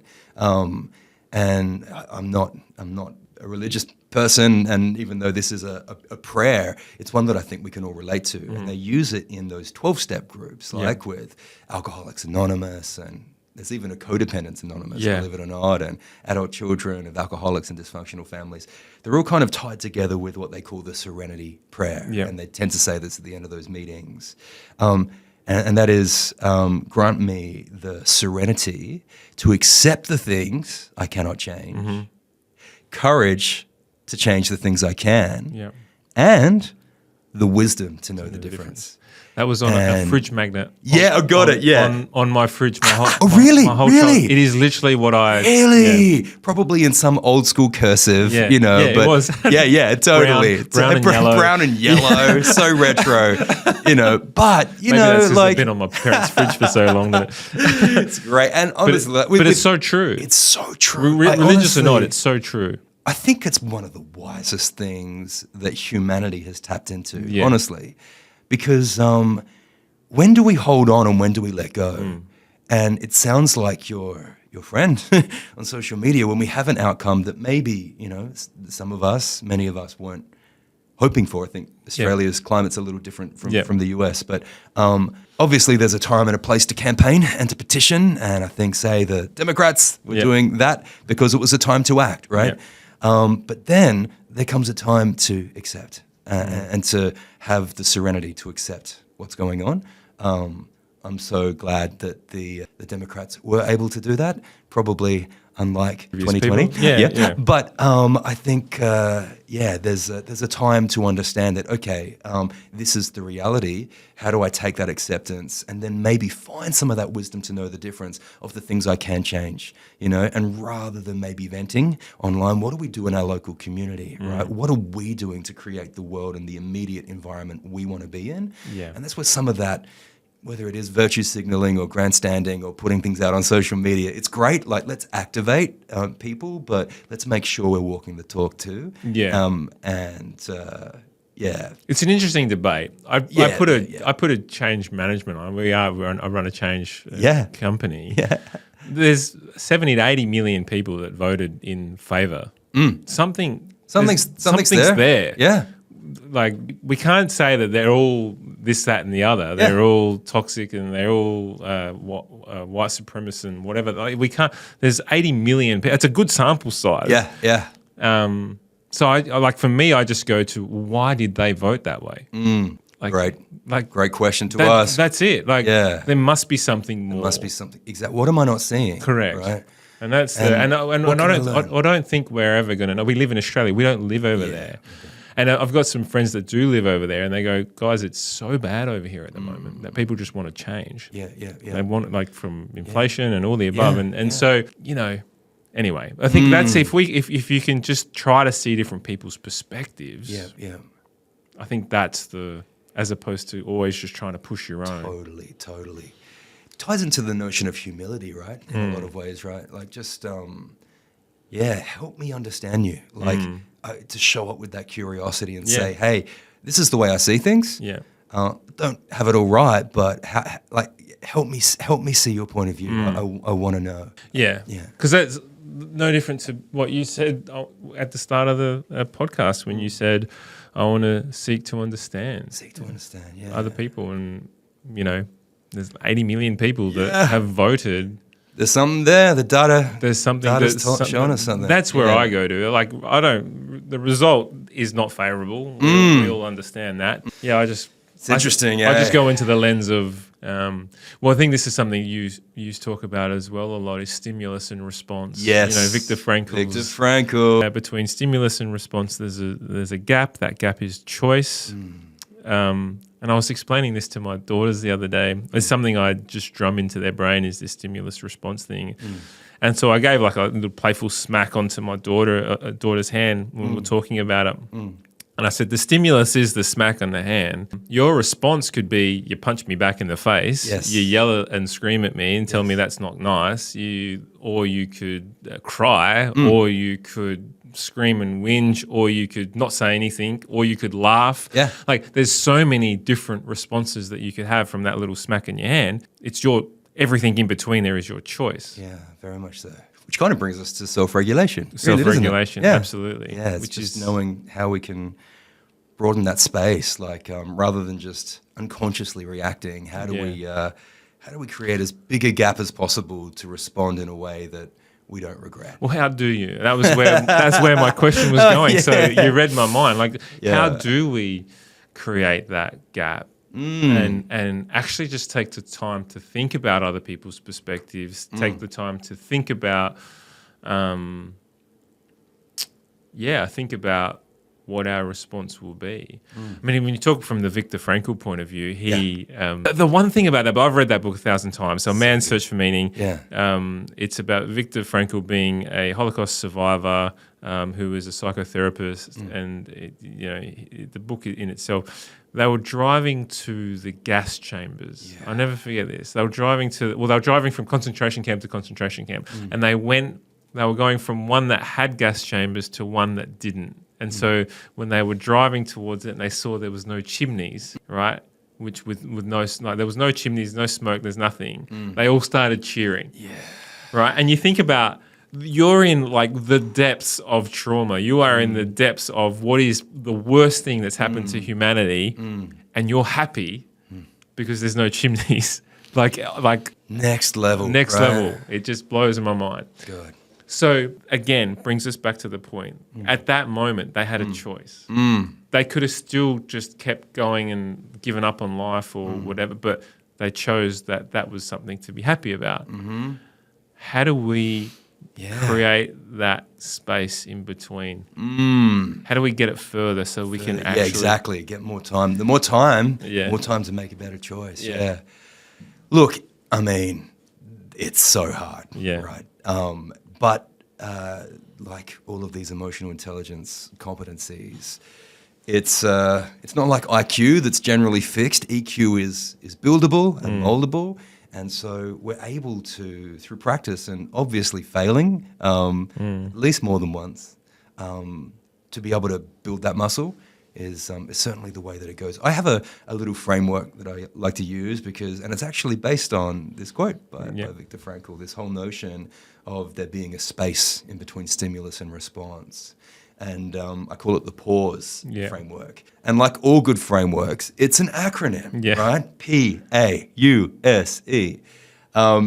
But unlike all good frameworks, my P kind of starts with the word that it starts with, pause. Yeah. So, but I have seen some frameworks that do this, and for me, it's helpful because when I am in the stimulus, to actually go down and try to remember what the framework is pretty tricky. So if I can just remember pause, and P is for pause, that's good. That's right? easy. P, pause, done. Off to a good so start. it's just actually stop, and sometimes that's the hardest thing to do. Yeah, 100%. Take a breath, stop, and practically speaking, if we're in a meeting or we're in a situation, sometimes that just means physically removing yourself from the space and saying, I just need to take 5. I need to have a beat, a breather. We don't always have that luxury. Sometimes it's about just taking a deep breath to yourself, and whether it's doing some of that box breathing, which, you may or may not be familiar with. So 4 and 4. 4 in, 4 out, holding that for 4 in between, and just re-regulating our body and just reminding us that we're here. The world's actually not collapsing as much as it feels like it, and just to reground ourselves. The A in pause stands for accept, and it's actually just noticing what emotion's coming up. All emotions belong. If it's anger, if it's resentment, if it's disappointment, they're all clues. It's all data. It's all pointing towards something that's going on within us. Accepting, possibly naming, maybe even using a color if that feels better for you, but like what is it that we can pinpoint is going on within us? Then the U is actually about understanding. It's kind of like going back and having a look at what it was that caused this stimulus to happen. Was it a conversation with someone? Was it actually something that's linked back to my own childhood? Is it linked with the way that I've been feeling this morning or different things? How do we understand it? Both understanding the person involved, having some compassion for them, but how do we have some self-compassion for ourselves as well? So pause, accept, understand. The S is about looking forward to strategize. What new way can we create a path forward in? And that takes a bit of creativity, right? How do we do we actually adjust the situation, do some of that courageous changing? Do we accept with that serenity? Do we avoid, like you were able to do with your acquaintance at the basketball situation? Or do we adapt and we find some of that resilience we're talking about to actually take it on and find our flow? There's a few ways we can go, but making that strategy involves almost rewiring those neural pathways and imagining something different that may not be the sudden stimulus and response recipe we've had. And then finally, the E in pause is all about executing, right? Taking action, having that courage, finding that intrinsic motivation we're speaking about, and stepping into the courageous thing, doing that thing, having that difficult conversation and actioning it in a way that's aligned with who we want our best self to be.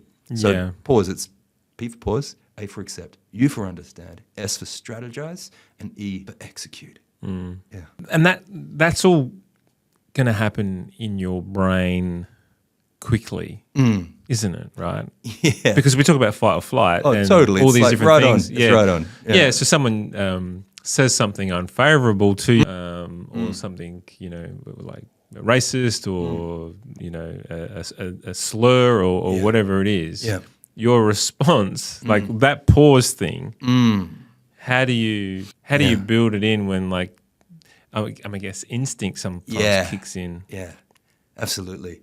I always like as I said before, we're never going to get it right straight away. For me, I always, and this is my personal preference, particularly when I have my emotional intelligence training wheels on, which I probably still do and maybe always will, but I just found, this is where the people pleasing actually came in handy.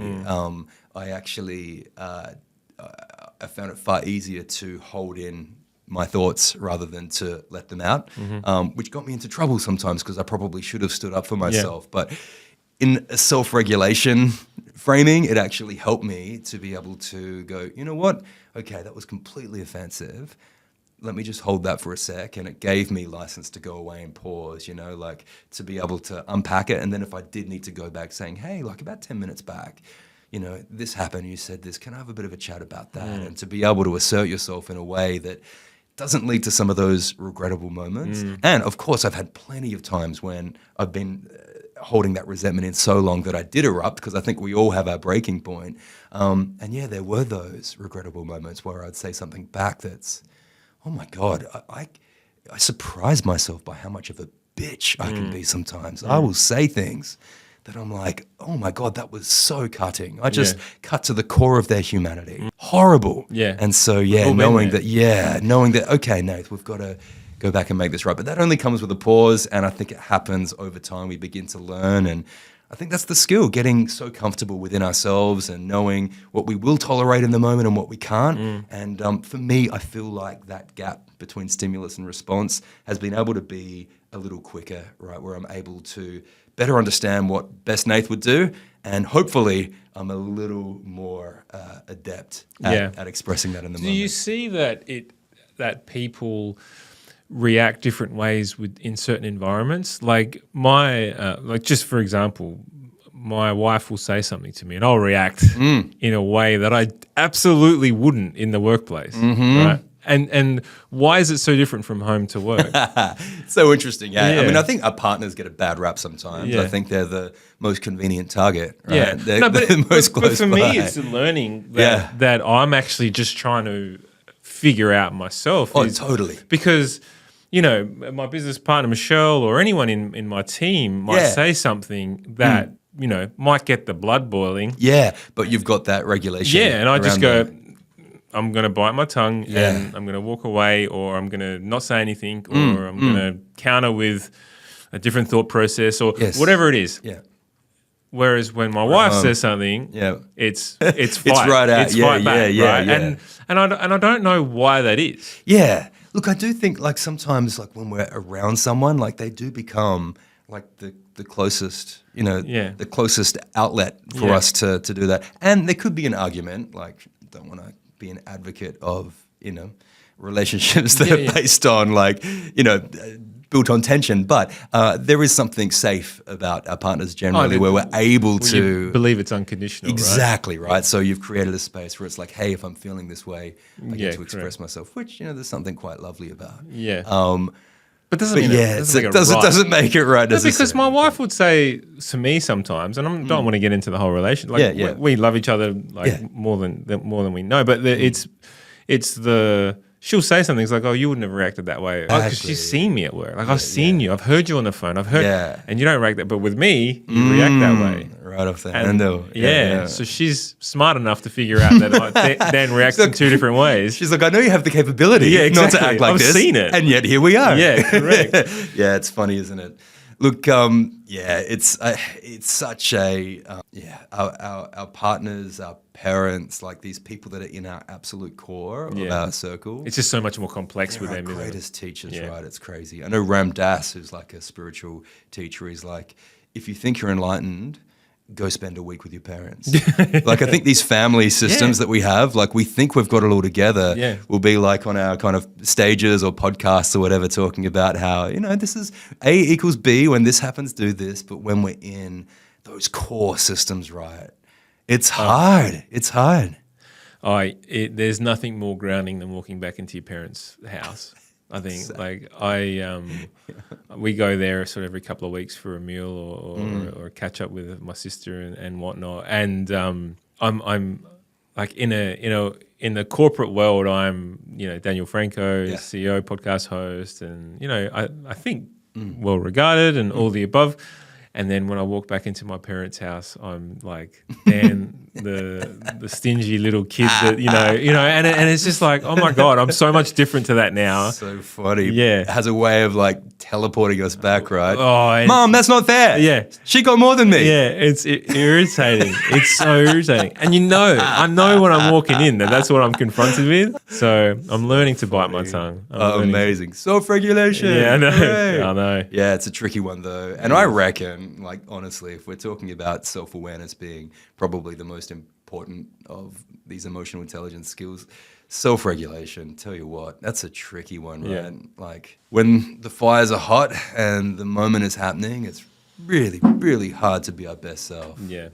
But well worthwhile. Yeah, 100%. Stoicism is one thing that I've turned to. Yeah, stoicism's great. In that, like Marcus Aurelius's. I mean, that's, talk about journaling. Marcus Aurelius's book, Meditations, is in fact his journals, which gets you into the mind of one of the greatest Caesars of all time. Seriously, so much. I mean, this was well before emotional intelligence was the buzzword, right? Yeah. But absolutely, so much to learn from the Stoics. Although I do see, I don't know whether you agree with this or not, but I do see everything over time kind of is, adapted and maybe sometimes overplayed. Yeah. But I do feel sometimes with some of my friends who are self-identified as Stoics, it can be almost like a way of avoiding vulnerability or avoiding this notion of, I'm just going to grieve for a while and I am going to surrender and stop.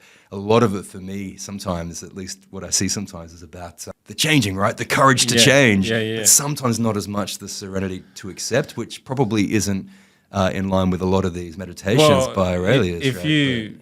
Like just the thought process of identifying as a stoic is not very stoic, isn't it?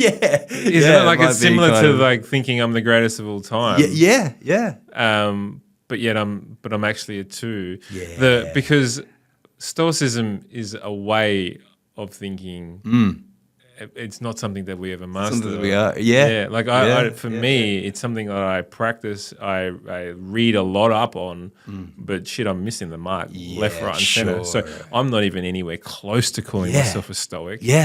Because I'm just not good at it. I think you're exactly right. It's exactly the same as emotional intelligence, or even any of this work with. The more you learn, right, the more you've got to learn. And exactly. The hole gets deeper. And you're like, oh shit, here we go. I'm in for a ride here. Amazing. So I am conscious of time, but this has been an enlightening conversation. And I've got 1,000 more questions. But you are doing some work with the colour space, which we've touched on. And now you're looking into emotional intelligence with AI. As well. Can we touch on that? Because I think that's a really interesting... I mean, a lot of talk today about emotional intelligence, right? Like as humans, we're inherently like, I think we're just bad at it, right? Like, and it's something to learn, and it's almost like the rite of passage for all humans to actually dive deep, to understand ourselves and to figure out how we can navigate life using these tools. But I just, I see AI, and obviously super problematic in many ways, and it's terrifying in many ways.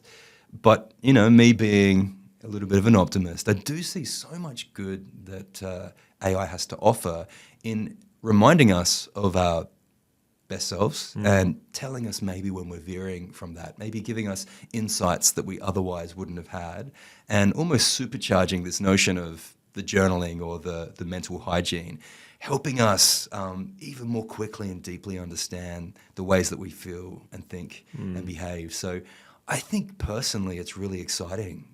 Have you had a therapeutic chat with ChatGPT yet? This is all I speak to. Oh, amazing. Chatty's great, right? Yeah, they're like my best friend.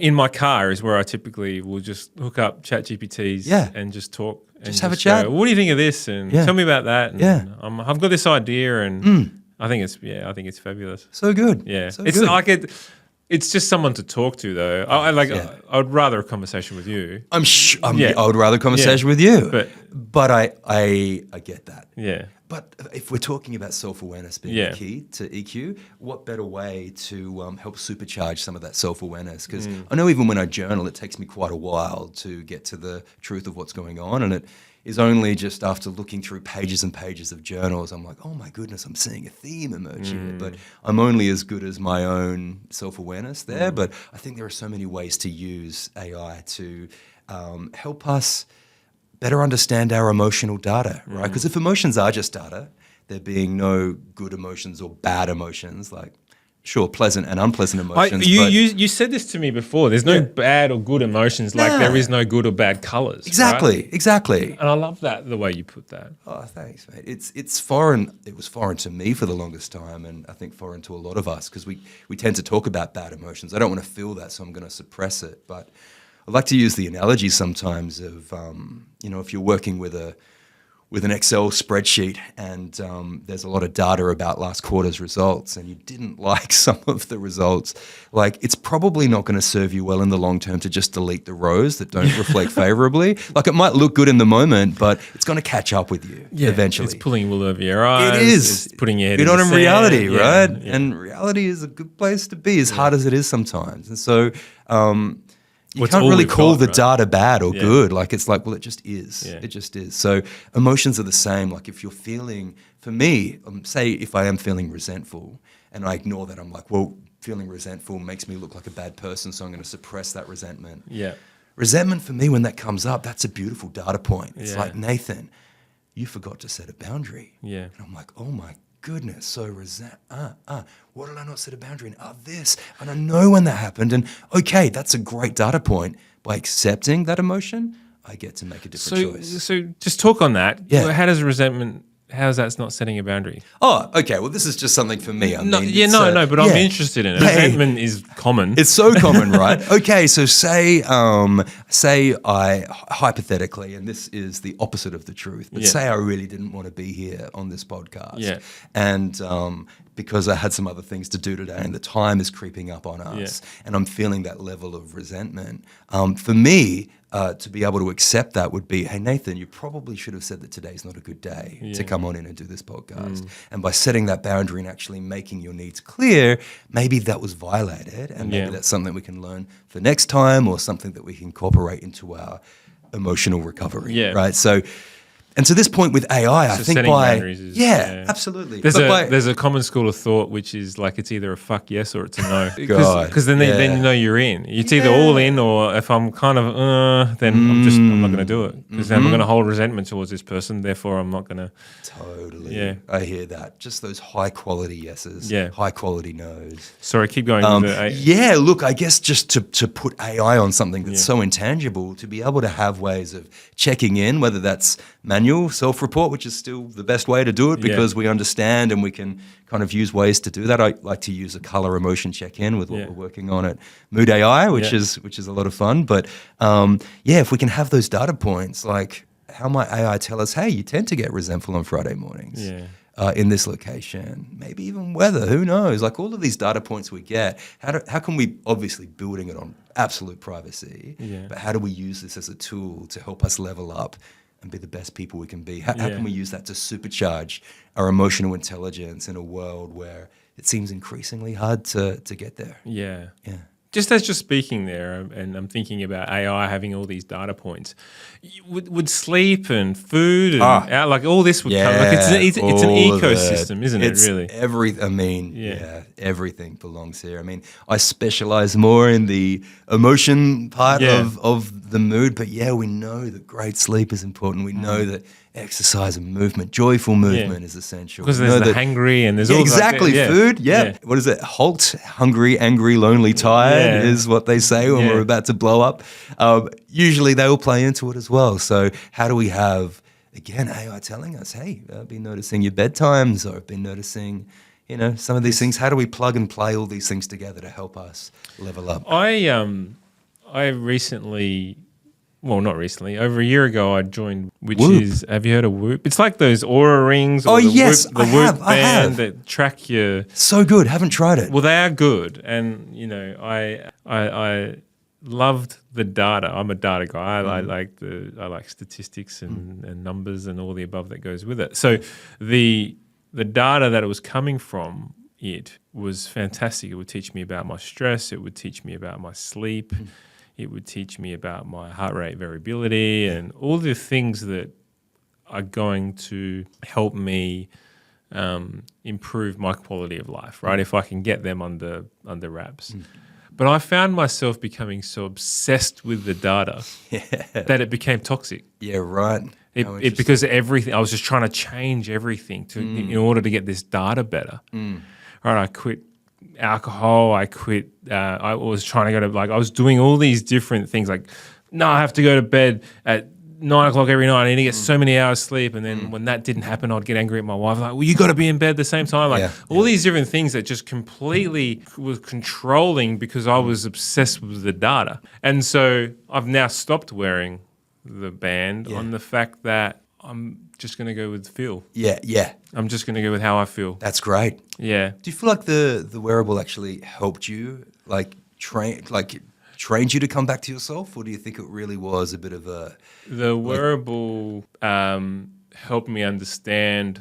I wore it for 12 months. It helped me understand all the things that I need to understand. Yeah, sure. But then it got to the point where you're like, okay, I've got this now. So now I'm actually doing like my own self-assessment in my head. I wonder how I slept last night. That would have been this so many hours. My recovery is probably at this point. So I'm doing, but I'm so much more attuned as to what I should be thinking about, but I'm not relying on the data. Absolutely. That's a really good distinction. I think the danger with, and this is unfortunately the perception some people have when I talk about something like Mood.ai, the product is like, it sounds scary because it sounds like we're outsourcing our emotional intelligence to robots, which sounds super dystopian.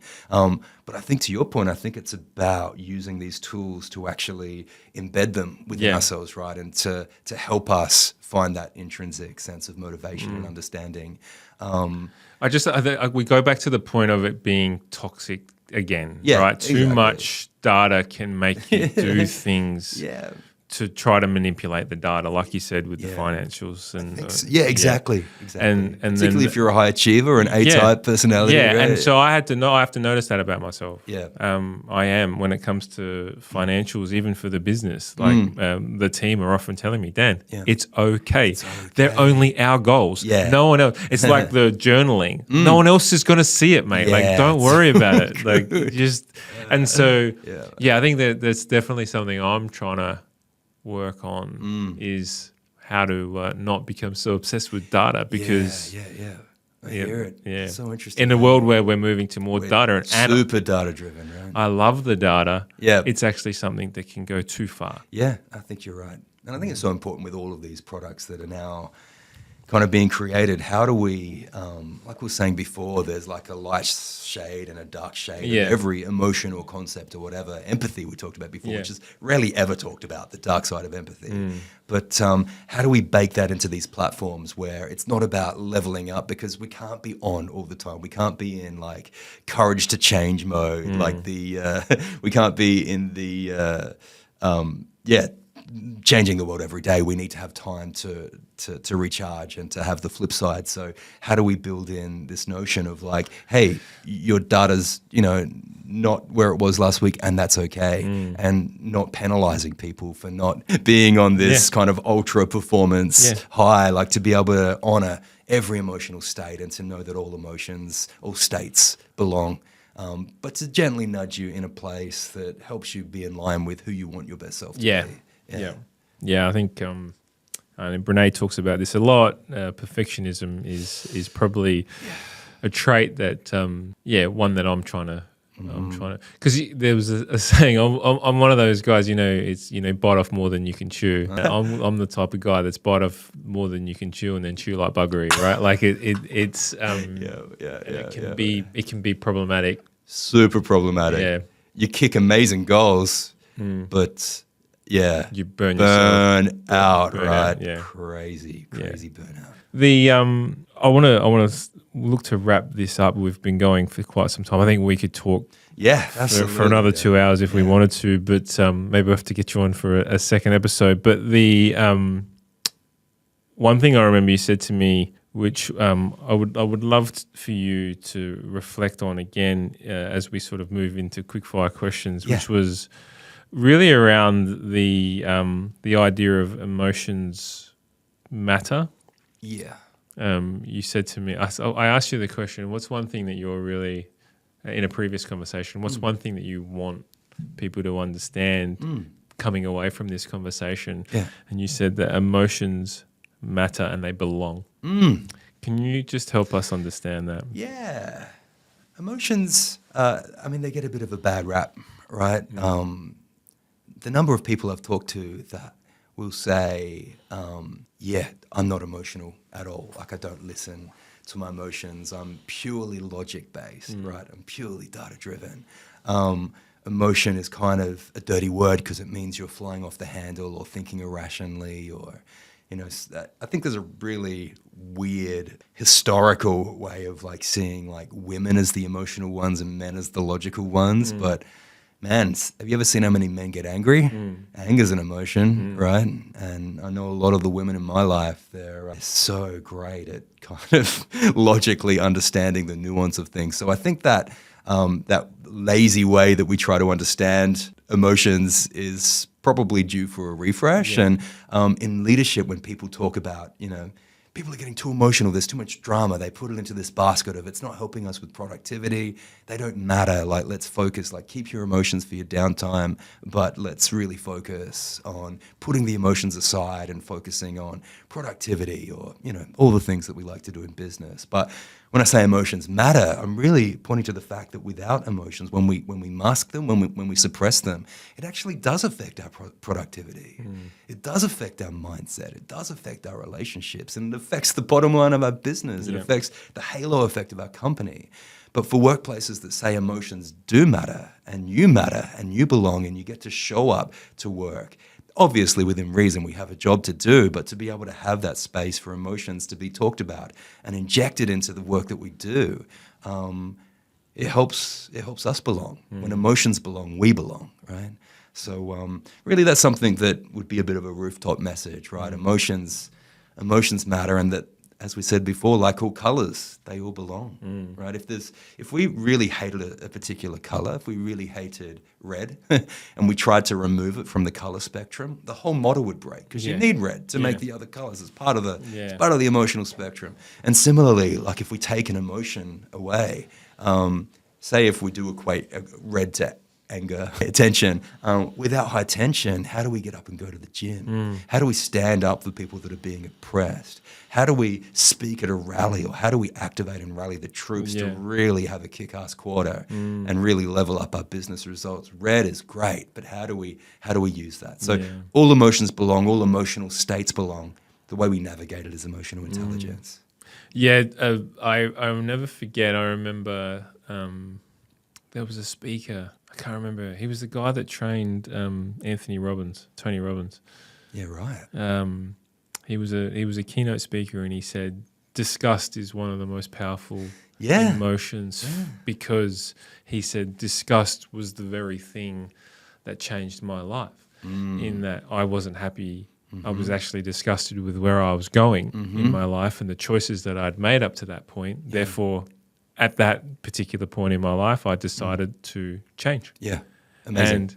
And, so... disgust belonged in that moment. Disgust belonged, right? Yeah. And the idea that, disgust is an emotion that is not very... is frowned upon, right? It's not in most people's, it's not, top three. No, exactly. But yet it can be such a powerful emotion. I think if you think about from the work that we do with organisations in change, this disgust of the way in which we're going about our work, or the way in which we've changed, we've gone through change, and we've seen turnover, we've seen cost blow out, we've seen engagement levels drop. It's like we can't keep going down this way. Yeah. Like we cannot keep treating our people this way.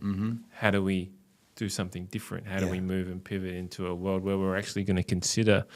So these emotions, that you're right, the ecosystem itself it's required. Yeah, absolutely.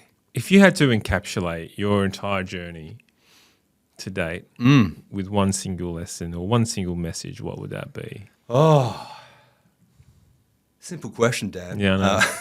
Just to round it off. Look, I mean, let's tie in what we've been talking about today. I just think that, self-awareness is the key to a life well lived. It really is. We talked earlier about journaling, but I don't talk about that to make myself look good. It was actually at that point in my life, if I didn't have that, my day would fall apart. It was essential, and I wish I did it more now. I need it less, but it means that I'm not as versed on that practice as I have been at other points in my life. But self-awareness really is the gateway. And how do we keep building that with people we trust? How do we get feedback? How do we reflect? How do we take a moment to pause or to meditate or to have that space to look inside ourselves? And for me, that's the gateway. That's the key. I love it. Yeah. I think I'm going to add one point to that. Yeah, sure. In the sense that, and this is not a reflection that encapsulates your message, but I think from what I've gained out of this today and from what I know to be true is that if you think you're a 10 out of 10 in self-awareness, you need to look into the mirror. See, maybe people are going to start gaming the system now. They're like, okay, I'm a 0. Yeah. Because that means I'm a 10. Yeah. No, it doesn't work that way. Doesn't work that way. Yeah. No, but I agree. And I think it's so interesting. Yeah. Because if you're giving yourself a 0, then again, there's no awareness there, right? Like there is. You've got to be true to yourself. I think so. And that's where emotional intelligence, and that's where self-awareness comes, is the ability to be true to yourself, isn't it? It is. And you can't fake it. You can try. You might be able to pull it off over a 3-hour workshop. Yeah. Pretend you're the most emotionally intelligent person in the room. But why would you? Why would you? I know. It's threatening, right, to some of us if we're not the best. But I just don't understand what benefit that has to anyone to try to game the system. You are what you are. Accept that. And then... Oh, man. Yeah. Anyway, we can start a whole another podcast on that. I love it. All right, we're going to move into some quick fire questions. Oh, right. Okay. I'm a bit nervous. We're big readers at SynergyIQ and Creating Synergy podcast, so books are a big part of our lives. Yeah. What's one book that you've read or gifted the most? You know what? We talked about this earlier on. This an author is a psychotherapist in San Francisco named Pete Walker. Mm-hmm. He's written a book, which I mentioned before, Complex PTSD from, let me get it right this time, from surviving to thriving. Yeah. Great book. I've gifted that so many times, particularly if you've ever wondered about how to dive into a childhood that may have been less than ideal. The book will change your life. Yeah. I think for anyone else, the one that really helped me while I was in the thick of just understanding myself, it's a classic, 6 Pillars of Self-Esteem by Nathaniel Branden. Just a great book, and for me, helped me start pulling myself up out of the doormat mode and to begin to build that sense of self that helped me in turn relate to others. So, brilliant. Great book. What's one lesson that's taken you the longest to learn? Perfectionism. Look, perfect doesn't exist, right? Yeah. The goalpost will always keep shifting. Yeah, give up on perfectionism. Yeah, I need to listen to that one. What is some of the best advice you've ever received?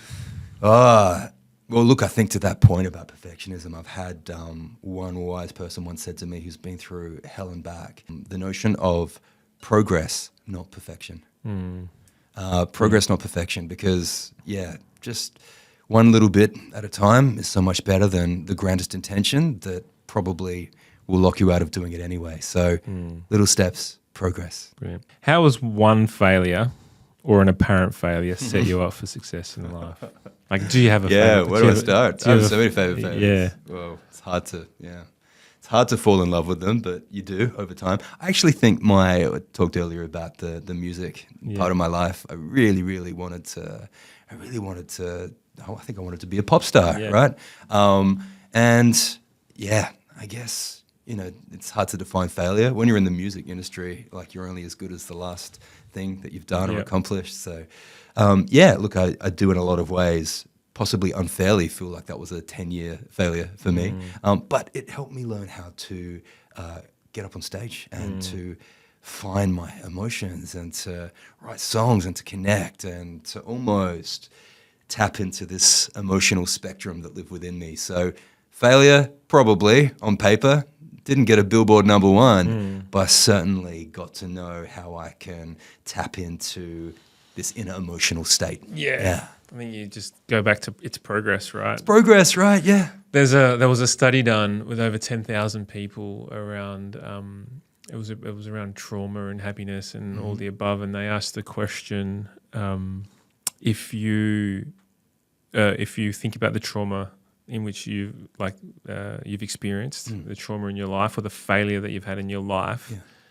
particularly, I think in this survey it was trauma, which can be relatable to failure as well in some aspects. The question was asked, would you go back and from that point on, if you could erase that trauma, and in this context we'll say failure, if you could erase that failure, but if you did, everything beyond that point was erased. Every conversation you had, every person that you met was erased. Would you do it? And out of the 10,000 people, 99.9% said no. Wow. Because, and we're talking about people who lost children, we're talking about because of everything that came thereafter. And so when I think about that, I mean, that trauma is one thing, but I think about that from the perspective of failure. There is always silver lining to failure, isn't there? There is always something that comes thereafter that goes, this is why I'm here. This is what I've done, and I couldn't be where I am because of what I learned there. And where these are the calluses that we're building up along the way that make us stronger. 100% agree. It's the weirdest thing about life, right? Yeah. Like, I wouldn't wish this on my worst enemy, and yet somehow I'm grateful for it. It's so strange. Yeah. I would say, though, for anybody who resonates with this, I found out the hard way from this, never tell someone who's going through it in the moment that this is the best thing that's ever happened. Yeah. It's hard because when we're in the moment, it's so hard, but it's only with time and space, right? Those gifts of looking back, we can go, actually, you know what? I've healed enough and I'm ready to actually see this as something that I somehow inexplicably needed to experience and go through. And that creates a sense of gratitude, right? Yeah. It's so weird. And look, the depths of despair that some people have been to, losing a child is one of the, like a lot of people, the time frame of repair on that is lifetime, I think. It is. But I'm not trying to say that. Yeah, absolutely. What I'm saying is that there is always some silver lining there, or there is always something that can come good of a bad situation. Growth opportunities. Yeah, absolutely. Sure. Yeah. What's one skill or talent that you have that you don't have that you wish you had? Don't have. Yeah. I'm a really horrible whistler. Oh, I have really? this like space like this government, and I'm like, you can't whistle. Just can't do it. You can't always wanted to. I'd love to whistle. And people, I'm going to put that on repeat. But I see these people just happily walking through the day whistling melodically, and I'm like, how dare you? How dare you wave that skill over my head like Gabs, that? That's the promo. Nathan trying to... if you could swap lives with anyone for a day, who would it be? Oh, man. I've always been a bit of an Apple fanboy. Yeah. Ever since my dad got like one of those early Apples in the 80s. So look, to be Tim Cook for a day, walking around Apple Park like a boss, just seeing how they innovate there and doing that. Yeah, it'd be great to see that. If you could have a gigantic billboard in the world with anything written on it, what would you say? What would it say? Yeah. I'd probably lean back on some of the stuff we've been talking today, but something like, look, let's run with all emotions belong. Yeah. Right? But then, I'd do some kind of like, QR code, maybe put, a website on there. You need to get some data leads from it too. So I'd hijack that beautiful question and turn it into an exercise. Find out more what? Exactly. You do a voiceover with it? Exactly. What if I told you? ... Click here to find out more. If you were to start a podcast, I mean, this is going to be an easy question. If you were to start a podcast, what would it be about? Oh, yeah. I mean, that's just on my to-do list, bucket list. Look, emotional intelligence, psychological safety at work. How do we level up and, get more out of it? If you could be famous for one thing, what would it be? is this hypothetical or real world? I mean, look, I would like to think if we were kind of, I'd like to think that, sometimes these emotional intelligence concepts can be really dry. I like to think that with my workshops, I make things fun, which is a weird way to talk about emotions because they're not always fun, or maybe engaging might be a better word. But I'd love to be known for taking some of these psychological concepts and making them alive to people. So that's hopefully something I'll be able to do at some point. Brilliant. If not already, we'll see. What's the first thing that you would do if you became invisible? Legally? Yeah. I love anything. Answer it as you will. Welcome to Creating Synergy Uncut. So, no, I would... what colour is coming out here? I know, right? Probably a dark colour. Look, I would... I love social... The first thing I'd probably do is, play a couple of practical jokes on people and just see how they react and see what it brings out in people. Yeah, brilliant. Yeah. I love it. If you could time travel to any event in history, what would it be? Oh my God. I don't think this would work, but I'm really curious about the Big Bang, right? But I'm not sure whether I'd ever come back alive after that. So I'd have to have a great vantage point. Yeah, you might need a spacesuit. But you're right. Yeah, it'd be really fascinating to see it unfold. I'm not sure you'd survive it though. Yeah. I think but I know what you mean. I know what I mean. If you could observe it, if I could observe, I don't know that we could though. If you could observe, okay. Look, if I was answering probably something that's a little more realistic, I would honor my inner child who was a big Disney geek growing up to be there on the opening day of Disneyland in Anaheim. That was such a big deal from what I can see, and so to be amongst that would definitely make this very real part of me very happy. So good. I'm going there next year. Oh, you are? I've never been. Oh my God, I'll give you some tips. Oh, will you? And several times. I love theme parks. Yeah. Brilliant.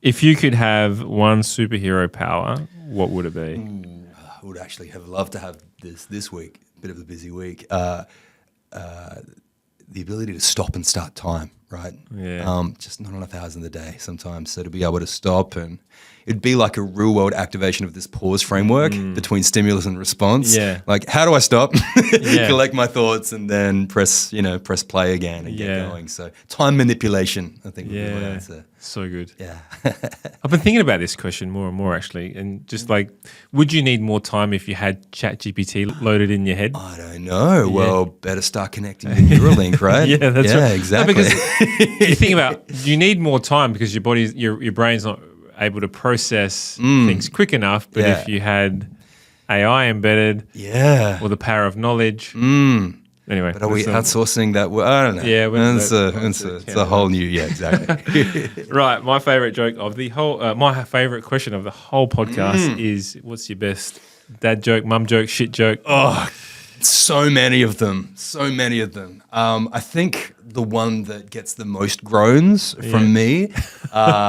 This is. I judge this on really? On grownability. What does the groanometer tell us? Yeah. Okay, so can I ask you, Daniel, when is the worst time to go to the dentist? I know the answer. Oh, you do? I do know the answer. Damn. You're really well versed. You must be a dad. I am a dad. I'm not a dad. It's tooth hurty. Oh, it's tooth hurty, mate. Tooth hurty.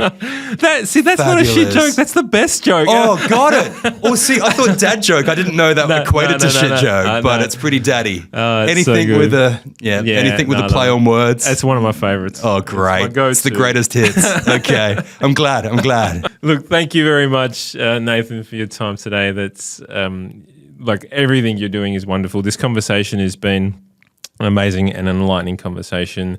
The keynotes that you're doing around the place, the work that you're doing with Mood Institute and AI, and all your research into the emotional intelligence and educating us more on how to be better humans is one that I don't take lightly. So thank you very much for everything that you're doing. Thank you for your time today. Where can people connect with you? There's a few places online. I think the most exciting thing I'm doing at the moment is this project with Mood.ai. So if you head to Mood.ai, you can sign up for our mailing list. We're rolling out the beta of this product in the coming months, and you can play with some colors, play with some emotions, start logging it and getting a bit more insight into the way you think and feel and behave. check that out. It's an amazing website and they're doing amazing things. And you're also on LinkedIn. I am, Nathan Jones, Just search Nathan Jones. Doctor, Dr. Nathan Jones. That in there. Yeah. Well done. Beautiful. Thank you again, mate. Amazing. Thanks, Daniel. Cheers. Bye-bye. That's all, guys. Thanks for listening to the podcast all. You can check out the show notes if there was anything of interest to you and find out more about us at SynergyIQ.com.au. I am going to ask, though, if you did like the podcast, it would absolutely mean the world to me if you could subscribe, rate, and review. And if you didn't like it, that's all right too. There's no need to do anything. Take care, guys. All the best.